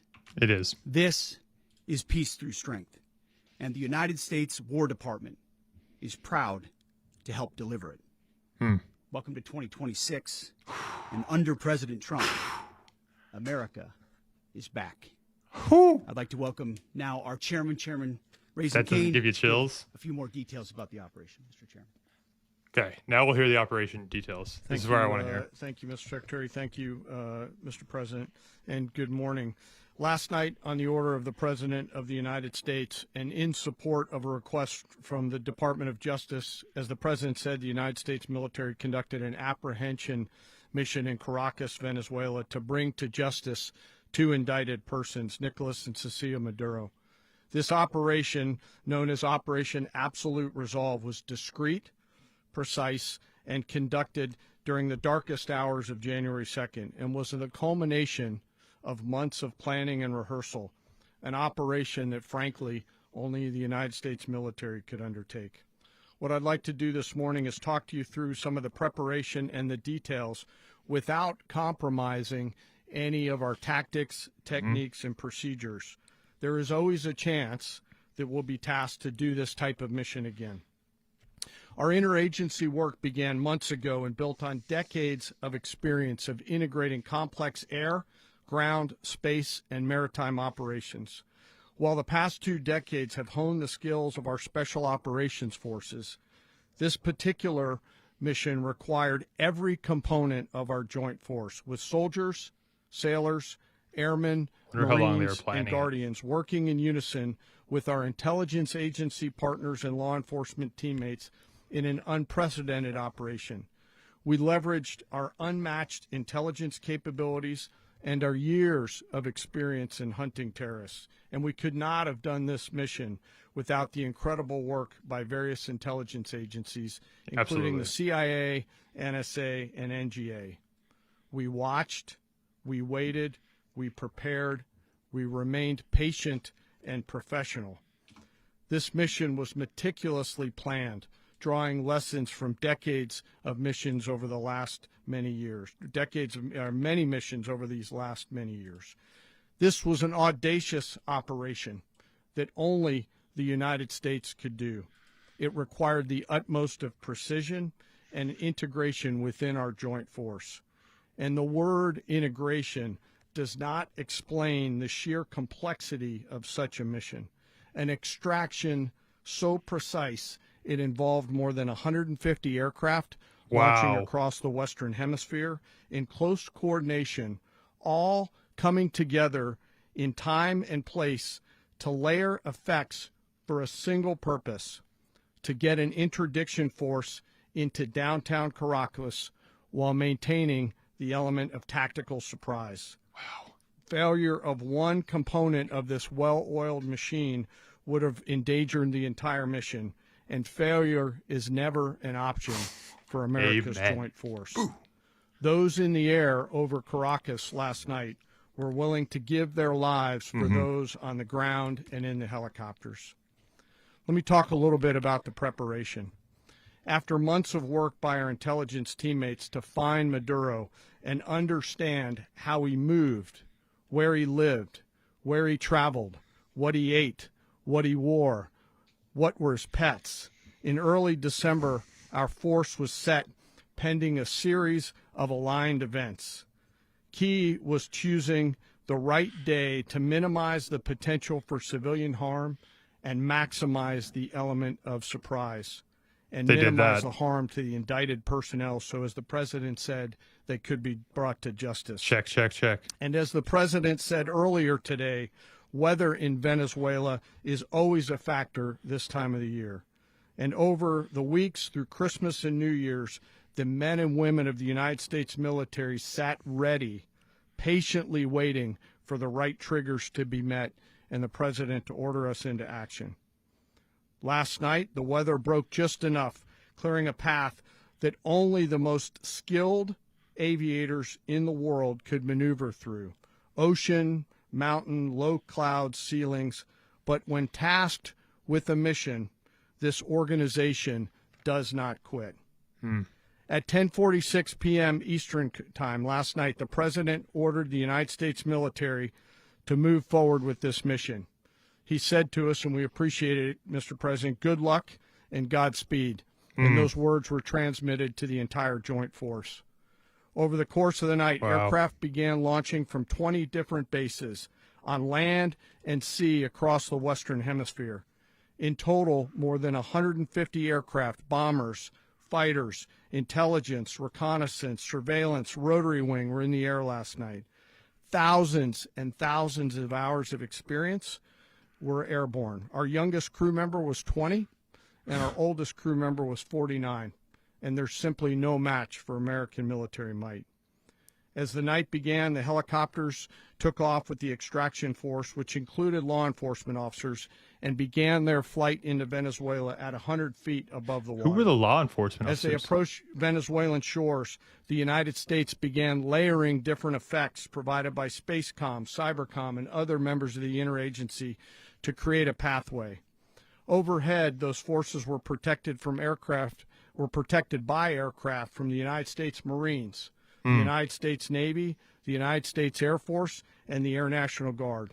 The force included F-22s, F-35s, F-18s, EA-18s, E-2s, B-1 bombers, and other support aircraft, as well as numerous remotely piloted drones.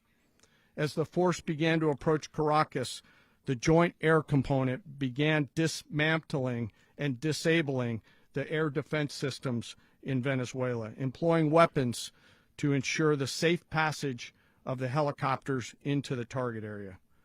The goal of our air component was, and always will be to protect the helicopters and the ground force and get them to the target and get them home. As the force crossed the last point of high terrain where they'd been hiding in the clutter, we assessed that we had maintained totally the element of surprise. Incredible. As the helicopter force ingressed towards the objective at low level, we arrived at Maduro's compound at 1:01 a.m. Eastern Standard Time, or 2:01 a.m. Caracas local time, and the apprehension force descended into Maduro's compound and moved with speed, precision, and discipline towards their objective, and isolated the area to ensure the safety and security of the ground force while apprehending the indicted persons. On arrival into the target area, the helicopters came under fire, and they replied with that fire with overwhelming force in self-defense. So they were fired upon. One of our aircraft was hit but remained flyable, and as the president said earlier today, all of our aircraft came home, and that aircraft remained flyable during the rest of the mission. As the operation unfolded at the compound, our air and ground intelligence teams provided real-time updates to the ground force, ensuring those forces could safely navigate the complex environment without unnecessary risk. The force remained protected by overhead tactical aviation. Maduro and his wife, both indicted, gave up and were taken into custody by the Department of Justice, assisted by our incredible U.S. military with professionalism and precision, with no loss of U.S. life. Great job. After securing the indicted persons, the force began to prep for departure. Helicopters were called in to exfiltrate the extraction force, while fighter aircraft and remotely piloted aircraft provided overhead coverage and suppressive fire. There were multiple self-defense engagements as the force began to withdraw out of Venezuela. The force successfully exfiltrated and returned to their afloat launch bases, and the force was over the water at 3:29 a.m. Eastern Standard Time with indicted persons on board. And both Maduro and his wife were embarked aboard the USS Iwo Jima. In closing, what we've witnessed today is a powerful demonstration of America's joint force. We think, we develop, we train, we rehearse, we debrief, we rehearse again and again, not to get it right, but to ensure that we cannot get it wrong. Whew, amen. Our jobs are to integrate combat power so when the order comes, we can deliver overwhelming force at the time and the place of our choosing against any foe anywhere in the world. I am immensely proud today of our joint force and filled with gratitude to represent them here today. There is simply no mission too difficult for these incredible professionals and the families that stand by them and support them. As we stand here this morning, our forces remain in the region at a high state of readiness, prepared to project power, defend themselves, and our interests in the region. No one in Venezuela this operation dare take is the a stairs. testament to the dedication and unwavering commitment to justice and our resolve to hold accountable those who threaten peace and stability. In closing, I want to express my heartfelt gratitude to the brave men and women who executed this mission. Their courage and tireless commitment to our nation are what makes us strong. Thank you, Mr. Secretary, and thank you, Mr. President. Well, I don't have much to add to what you've heard now, other than Love the following Rubio. points. Nicolás Maduro was indicted in 2020 in the United States. He is not the legitimate president of Venezuela. That's not just us saying it. The first Trump administration, the Biden administration, the second Trump administration, none of those three recognized him. He's not recognized by the European Union and multiple countries around the world. He is a fugitive of American justice with a $50 million reward, which I guess we saved $50 million. And make sure. Yeah, exactly. But don't let anybody claim it. Nobody deserves it but us. But I want to be clear about one thing. Nicolás Maduro had multiple opportunities to avoid this. He was provided multiple very, very, very generous offers and chose instead to act like a wild man, chose instead to play around. And the result is what we saw tonight. The other message here is the following. You have a guy, like many people around the world, they like to play games. You have a guy who decides he's going to invite Iran into his country, is going to, do the confiscation of American oil companies, is going to flood our country with gang members, is going to take Americans prisoner and try to hold them for hostage and trade them like he was able to do with the Biden administration. Basically likes to play games all this time and thinks nothing's going to happen. And I hope what people now understand is that we have a president. The 47th president of the United States is not a game player. When he tells you that he's going to do something, when he tells you he's going to address a problem, he means it. He actions it. I can tell you, I've watched this process now for 14, 15 years, been around it. Everybody talks. I'm going to do this. I'm going to do that. When I get there, we're going to do this. We're going to take. This is a president of action. Like, I don't understand yet how they haven't figured this out. And now, if you don't know, now you know. Because this is the way it's going to play out. And I think people need to understand that this is not a president that just talks and does letters and press conferences. And, if he says he's serious about something, he means it. And this is something that was a direct threat to the national interest of the United States, and the president addressed it. There's a president of peace, by the way. I told you what I just said earlier. This guy had multiple opportunities to find his way somewhere else and figure out another. He could have been living somewhere else right now, very happy, but instead he wanted to play big boy. And so now, he's got other sets of problems on his hands. And but I think the message here should be for the world. Look, the president doesn't go out looking for people to pick fights with. He's not generally wants to get along with everybody. We'll talk and meet with anybody, but don't play games. Don't play games with this president's in office, because it's not going to turn out well. And so I hope that I guess that lesson was learned last night, and we hope it'll be instructive moving forward. Is that a message for Cuba, Mr. President?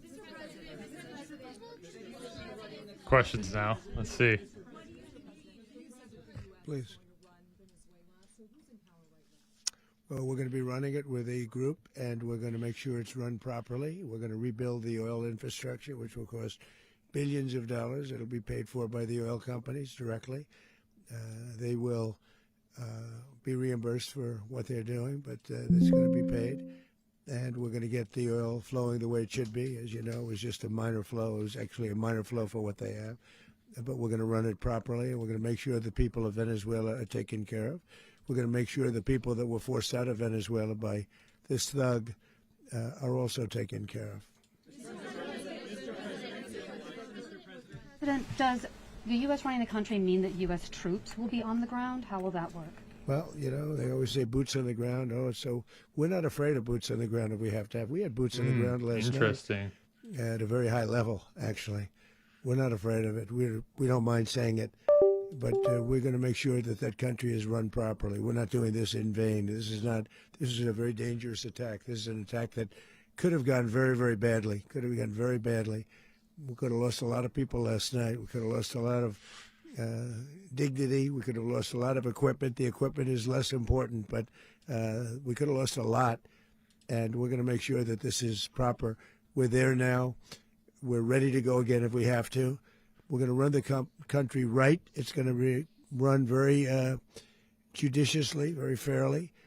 It's going to make a lot of money. We're going to give money to the people. We're going to reimburse people that were taken advantage of. We're going to take care of everybody. It's very important. We couldn't let them get away with it. You know, they stole our oil. We built that whole industry there, and they just took it over like we were nothing. And we had a president that decided not to do anything 100%. 100%. So, we did something about it. We're late, but we did something about it. Yeah, please. Mechanism by which you're going to run the country? Are you going to designate a U.S. official Yes, to coordinate? Yes, it's all being done right now. We're designating people. We're talking to people. We're designating various people, and we're going to let you know who those people are. Would run Venezuela? Well, it's largely going to be for a period of time. The people that are standing right behind me. We're going to be running it. We're going to be bringing it back. It's a dead. You know, I talk about a dead country. A year and a half ago, we were a dead country. Now we're the hottest country anywhere in the world. We're a country doing better than any country anywhere in the world. And it required leadership. Venezuela has a lot of bad people in there, a lot of bad people that shouldn't be leading. We're not going to take a chance that one of those people take over for Maduro. So you can look at, and others, we have fantastic people, including people in the military. So we're going to have a group of people running it until such time as it can be put back on track, make a lot of money for the people, and give people a great way of life, and also reimbursement for people in our country that were forced out of Venezuela. Rubio would be. You said earlier today that you weren't going to back Machado to come back and be the opposition leader in your Fox and Friends interview. And then you also mentioned the vice president of Venezuela. Are you going to work with the vice president of Venezuela, or how do you foresee the relationship going? I understand she was just sworn in, but she was, as you know, picked by Maduro. So Marco's working on that directly. Just had a conversation with her, and she's essentially willing to do what we think is necessary to make Venezuela great again. Very simple. Mr. President, Colombian President Gustavo Petro, a couple weeks ago, he said he's got to watch his ass. And today he said he's not concerned about anything happening to him in the aftermath of this operation. So just what your message is about that. Well, he has cocaine mills. He has factories where he makes cocaine. And, yeah, I think I stick by my first statement. He's making cocaine. They're sending it into the United States. So he does have to watch his ass. Mr. President, did you notify any members of Congress in advance? Marco, do you want to talk about that? Because you were involved in it. Sure. We called members of Congress immediately after. This was not the kind of mission that you can do congressional notification on. It was a trigger-based mission in which conditions had to be met night after night. We watched and monitored that for a number of days. So it's just simply not the kind of mission you can call people and say, hey, we may do this at some point in the next 15 days. But it's largely a law enforcement function. Remember, at the end of the day, at its core, this was an arrest of 2 indicted fugitives of American justice, and the Department of War supported the Department of Justice in that job. Now, there are broader policy implications here, but it's just not the kind of mission that you can pre-notify because it endangers the mission. Plus, if I could add one thing to that, Congress has a tendency to leak. This would not be good. If they leaked, General, I think it would have cost lives. Maybe a very different result. It would have cost lives. But I have to say, they knew we were coming at some point. You know, we had a lot of ships out there. They sort of knew we were coming. We went through. But Congress will leak, and we don't want leakers. To watch this all play out live. What was Maduro doing when the U.S. forces entered what I assume would be his home? And also, was there any point where the U.S. was considering if Maduro pushed back or resisted killing Maduro? It could have happened. It could have happened. He was trying to get into a safe place. You know what a safe place is? All steel. and he wasn't able to make it to the door because our guys were so fast. They went through the opposition so fast, and there was a lot of opposition. You know, people were wondering, do we get them by surprise? Sort of surprised, but they were waiting for something. It was a lot of opposition. There was a lot of gunfire. You saw some of it today. But he was trying to get to a safe place, which wasn't safe because we would have had the door blown up in about 47 seconds, they say on average, regardless of how thick the steel was. It was a very thick door. It was a very heavy door, but he was unable to get to that door. He made it to the door. He was unable to close it. Go ahead, finish. To be in the time being right now, do you know his exact Well, whereabouts? eventually, ultimately, in the near future, he's going to be brought to New York. And where is he going to be held? Where is he going to be held in New York? Do you know? That's going to be up to the officials that do these things. Mr. President, the U.S. has something of a mixed track record of ousting dictators without necessarily a plan for what comes afterwards. Not with Did me. that weigh on your decision? Well, that's when we had different presidents, but with me, that's not true. With me, we've had a perfect track record of winning. We win a lot, and we win. If you look at Soleimani, you look at al-Baghdadi, you look at the Midnight Hammer. Midnight Hammer was incredible. Right now, you wouldn't have peace in the Middle East. We have essentially peace in the Middle East because of that. If we weren't successful with Midnight Hammer, you wouldn't have peace in the Middle East. So, with me, you've had a lot of victory. You've had only victories. You've had no losses. Yeah. How long do you expect the U.S. to run Venezuela, and how soon do you want Venezuelan people to hold elections? So I'd like to do it quickly, but it takes a period of time. You know, we're rebuilding. We have to rebuild their whole infrastructure. The infrastructure is rotted. It's actually very dangerous. It's blow-up territory. Oil is very dangerous. It's a very dangerous thing to take out of the ground. It can kill a lot of people. It has killed a lot of people doing just that. The infrastructure is old. It's rotted. Much of it is stuff that we put there 25 years ago, and we're going to be replacing it. And we're going to take a lot of money out so that we can take care of the country. Yeah. Are you saying that Secretary Rubio and Mr. President, China, Russia, and Iran have interests in Venezuela. How does this operation affect your relationships with them when it comes to the oil and drugs? In terms of China and Russia, Russia, when we get things straightened out. But in terms of other countries that want oil, we're in the oil business. We're going to sell it to them. We're not going to say we're not going to give it. In other words, we'll be selling oil probably in much larger doses because they couldn't produce very much because their infrastructure was so bad. So we'll be selling large amounts of oil to other countries, many of whom are using it now. But I would say many more will come. Venezuela will probably also. Are you saying, Mr. President? Are you saying that, Mr. President? Are you saying that? Oh. Mr. President, thank you. What is your message to the people of Venezuela today? Of course, the civilian population specifically, they have a lot of questions. Drop a banger. What is your message to the people of Venezuela? That you're going to have peace, justice. You're going to have some of the riches that you should have had for a long period of time. It was stolen from you. But you're going to have peace, and you're going to have safety. You're going to have justice. You're going to have a country. You're going to have a real country. You're going to have potentially a great country. You know, if you go back 20 years, maybe even a little longer ago, that was a great country. And they destroyed it. Remember I said that if we lose this election, the United States will be Venezuela on steroids. Yep. That's what would have happened. Had we and lost the election, the 2024 election, we suffered so badly when you look at the border from 2020. What they did, what Joe Biden administration did should be criminal. To our country should never be forgotten. But if we had to go through another year of that, we would be exactly where Venezuela was. In terms, I used to say, if they win, we're going to be Venezuela on steroids, and that's what would have happened. President, thank you. Are you saying that Secretary Hegseth and Rubio are going to be running Venezuela, and will you be sending in U.S. military troops to provide? They're going to be a team that's working with the people of Venezuela to make sure that we have Venezuela right. Because for us to just leave, who's going to take over? I mean, there is nobody to take over. You have a vice president who's been appointed by Maduro. And right now she's the vice president, and she's, I guess, the president. She was sworn in as president just a little while ago.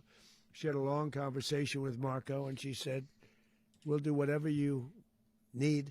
I think she was quite gracious, but she really doesn't have a choice. We're going to have this done right. We're not going to just do this with Maduro, then leave like everybody else, leave and say, let it go to hell. If we just left, It has zero chance of ever coming back.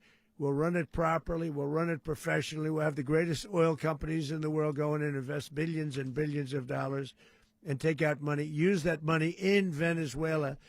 And the biggest beneficiary are going to be the people of Venezuela. And also, I can't stress this strongly enough, the people that got thrown out of Venezuela that are now in the United States, and frankly, some want to stay and some probably want to go back, yeah. In the country, and were any of the detained Americans? Well, right now they're arrested very last night? protected because nobody's going to mess with us. They're very protected. The people of, and we let them know that you better not touch one of them. And are you concerned that bad elements of the Maduro regime will remain in place? Well, we know who they are. We're on them, and they're acting much differently now than they would have acted 2 days ago. Okay, wait, behind you, please. Mr. President, why is running a country in South America America first? Well, I think it is because we want to surround ourselves with good neighbors. We want to surround ourselves with stability. We want to surround ourselves with energy. We have tremendous energy in that country. It's very important that we protect it. We need that for ourselves. We need that for the world. And we want to make sure we can protect it. Yes, sir. Please, go ahead. Yeah, is there a message here for Cuba and Diaz-Canel? Well, Cuba is an interesting case. Cuba is, not doing very well right now. That system has not been a very good one for Cuba. The people there have suffered for many, many years. Socialist. And I think Cuba is going to be something we'll end up talking about because Cuba is a failing nation right now, very badly failing nation. And we want to help the people. It's very similar in the sense that we want to help the people in Cuba, but we want to also help the people that were forced out of Cuba and living in this country. Do you want to say something about that, Marco, please? Well, I mean, I just gave you a statement a few minutes ago about, when the president speaks, you should take him seriously. So suffice it to say, Cuba is a disaster. It's run by incompetent, senile men, and in some cases, not senile, but incompetent nonetheless. It has no economy. It's in total collapse. And by the way, they were, all of the guards that helped protect Maduro, this is well known, their whole spy agency, all that were full of Cubans. I mean, it's amazing. This poor island took over Venezuela in some cases. One of the biggest problems the Venezuelans have is they have to declare independence from Cuba that tried to basically colonize it from a security standpoint. So, yeah, look, if I lived in Havana and I was in the government, I'd be concerned, at least a little bit.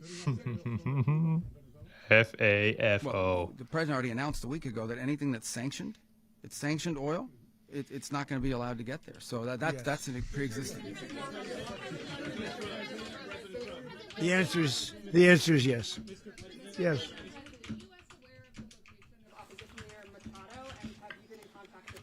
No, we haven't. No, we haven't. Mr. President. Mr. President, on Monday. Oh, I think it would be very tough for her to be the leader. She doesn't have the support within or the respect within the country. She's a very nice woman, but she doesn't have the respect. Mr. President, is it possible that the U.S. ends up administrating Venezuela for years? Well, it won't Interesting cost us question. anything because the money coming out of the ground is very substantial, so it's not going to cost us anything. We will. Well, we want safety there. We want to be surrounded by countries that aren't housing all of our enemies all over the world. That's what that was happening, and you don't want to have that. But we're going to be rebuilding, and we're not spending money. The oil companies are going to go in. They're going to spend money. We're going to take back the oil that, frankly, we should have taken back a long time ago. A lot of money is coming out of the ground. We're going to get reimbursed for all of that. We're going to get reimbursed for everything that we spend. So it's going to be a very important. This is a very big evening that took place last night. We have to be surrounded by safe, secure countries, and we also have to have energy. Very important. We have to have energy that's real energy, not where they're getting 4% and 5% of the energy out of the ground. You take a look. It was such a disaster. So what's going to happen with Venezuela, I think, over the next period of a year is going to be a great thing, and the people of Venezuela will be the biggest beneficiaries.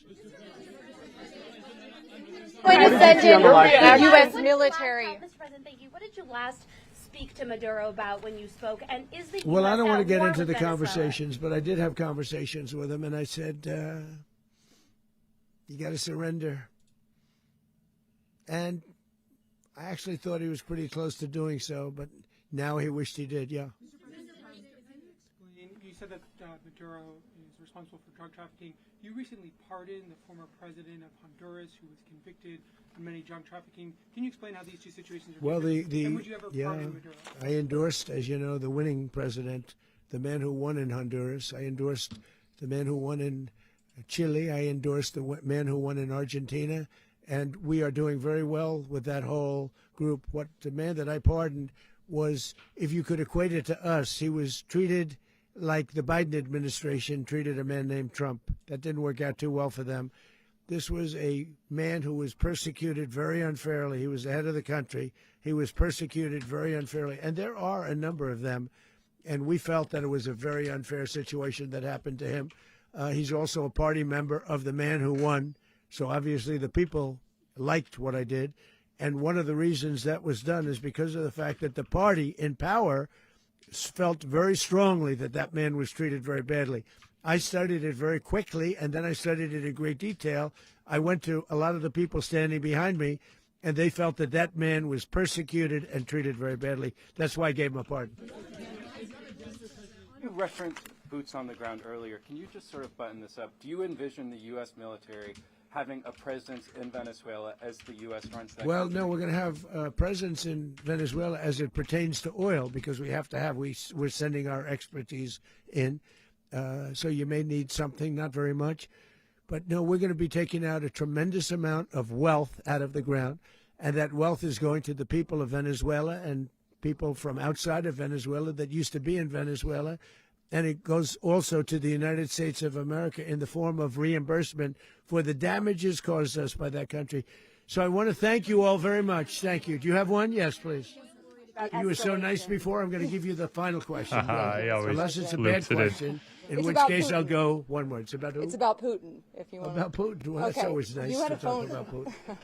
You had a phone call with him on Monday. Did he talk at all about Maduro? Did y'all talk about this? No, we didn't. We never spoke about Maduro. Are you mad at him right now? I mean, there's this I'm not thrilled with Putin. I'm not thrilled with Putin. He's killing too many people. Mm-hmm. I thought that would be so. I settled 8 1/4 war. You know what the 1/4 was? Thailand and Cambodia. I did it again. They broke out, and I did it in about 5 hours, and I settled it. I'm giving myself 1/4, so I'm up to now 8 1/4. In other words, I settled the war, but then they broke out. They had a pretty bad breakout over the last 4 days. I got them to go back to peace, so I only give 1/4. I thought the easiest one would be, one of the easier ones would be Russia, Ukraine. It's not, and they both have done They some could stop it. pretty bad things. And look, that's Biden's war. That's not my war. But I want to stop the lives. Did you see where last month, 30,000, it was 27,000 the month before. 30,000, mostly soldiers, were killed this last month. Wow. 30,000. I want to stop that. You know, I got NATO to pay 5% instead of the 2% that they weren't paying. They weren't paying 2, now they pay 5. And we send them a lot of munitions. We send them a lot of things, missiles and various other things, a lot. And they pay. The United States is not losing money. We're probably making money on that. It's the last thing I care about. I just want to stop all those people. We're losing 25,000, 30,000 human beings that come from 2 places that are very far away.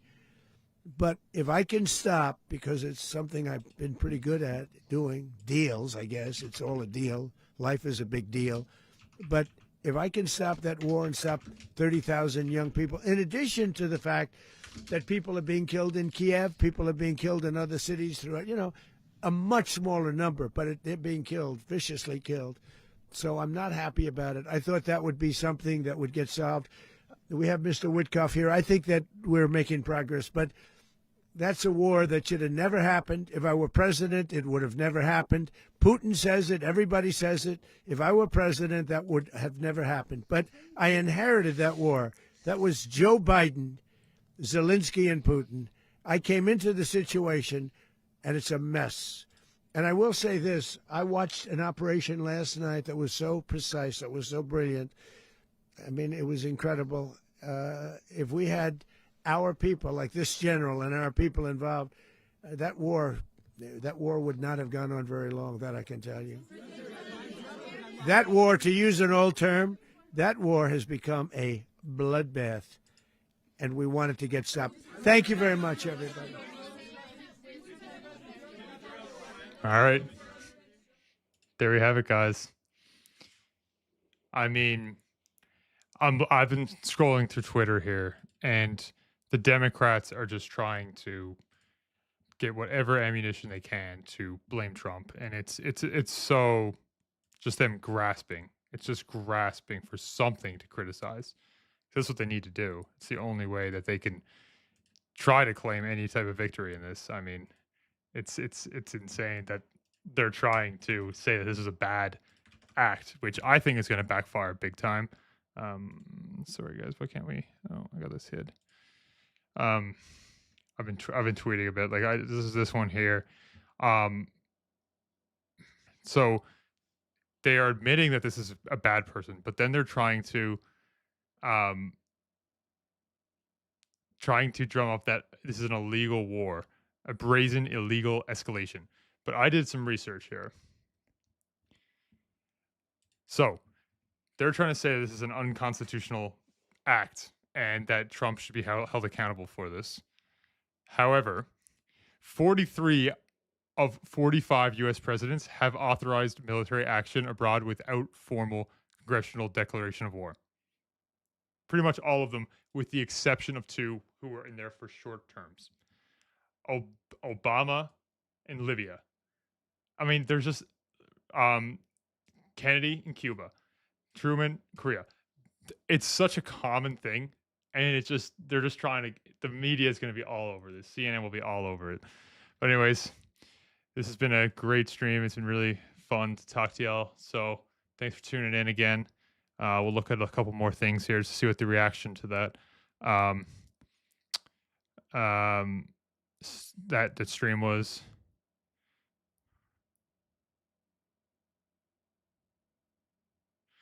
Careful deliberation among the people's elected representatives. Wars for regime change can lead to unintended consequences. I would just ask, what war are they talking about? They literally came in and ended it. It seems to be over. They've said that there is no U.S. troops on the ground. They just had a full briefing. So stupid. I mean,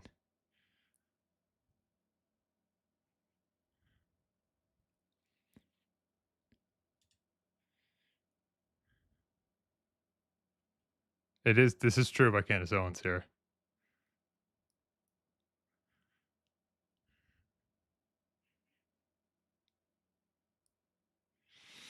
We'll see. I mean, it is very similar to what has happened in Syria, Afghanistan, Iraq, the quote-unquote liberated point of view. We just need to see now what the follow-up looks like. I mean, is there going to be continued attacks, continued escalation here? But overall, the job by the U.S. military there is incredible, absolutely incredible.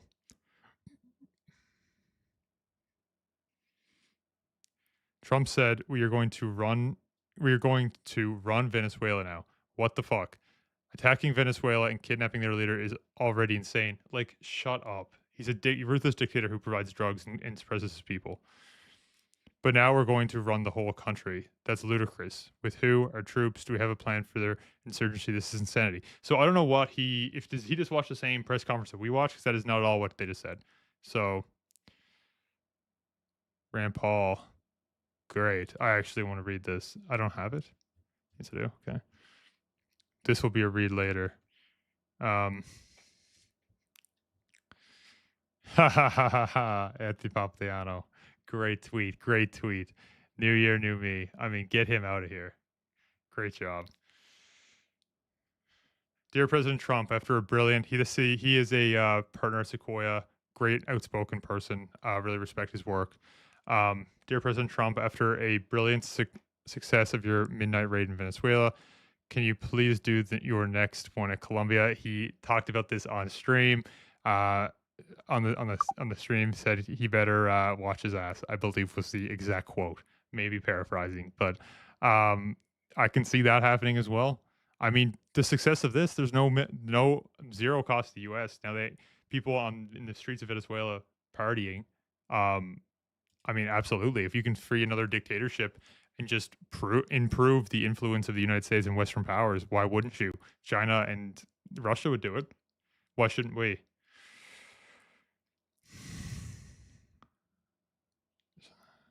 Breaking. America is going to run the country of Venezuela. That's not at all what they said. That's not at all what they said. He's taking a quote and totally out of context. Read that again. What an absolute embarrassment. Why is that an embarrassment? Why is letting a ruthless dictator a better option? Is my question. Can't afford ground beef. Like, do you know why Americans can't afford ground beef?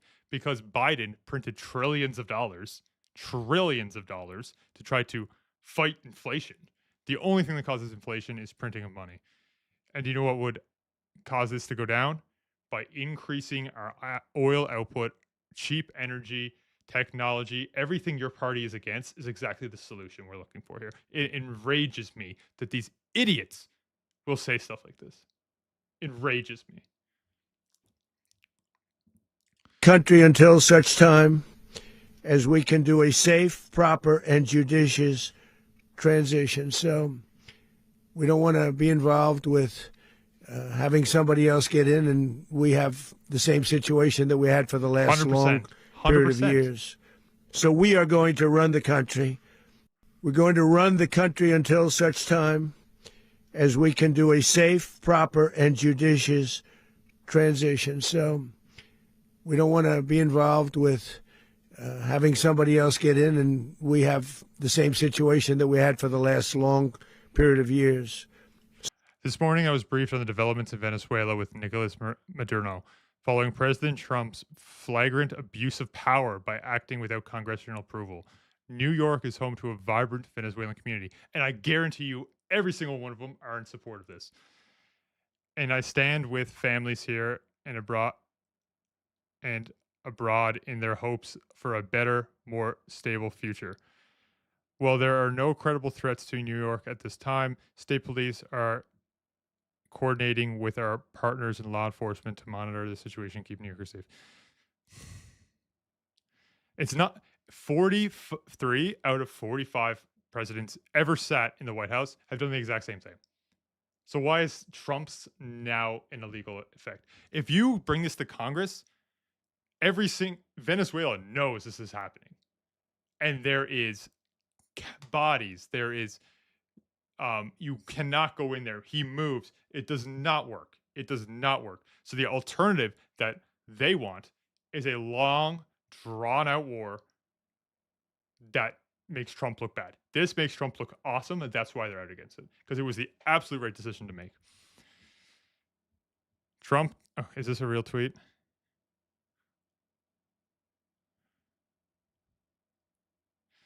Trump when was this posted? Trump talks through tough on Venezuela, but admires thugs and dictators like Nicolás Maduro. As president, I will stand with the Venezuelan people and for democracy. Oh, how the turntables. Anyways, okay. We're going to end it there, guys. Hope you guys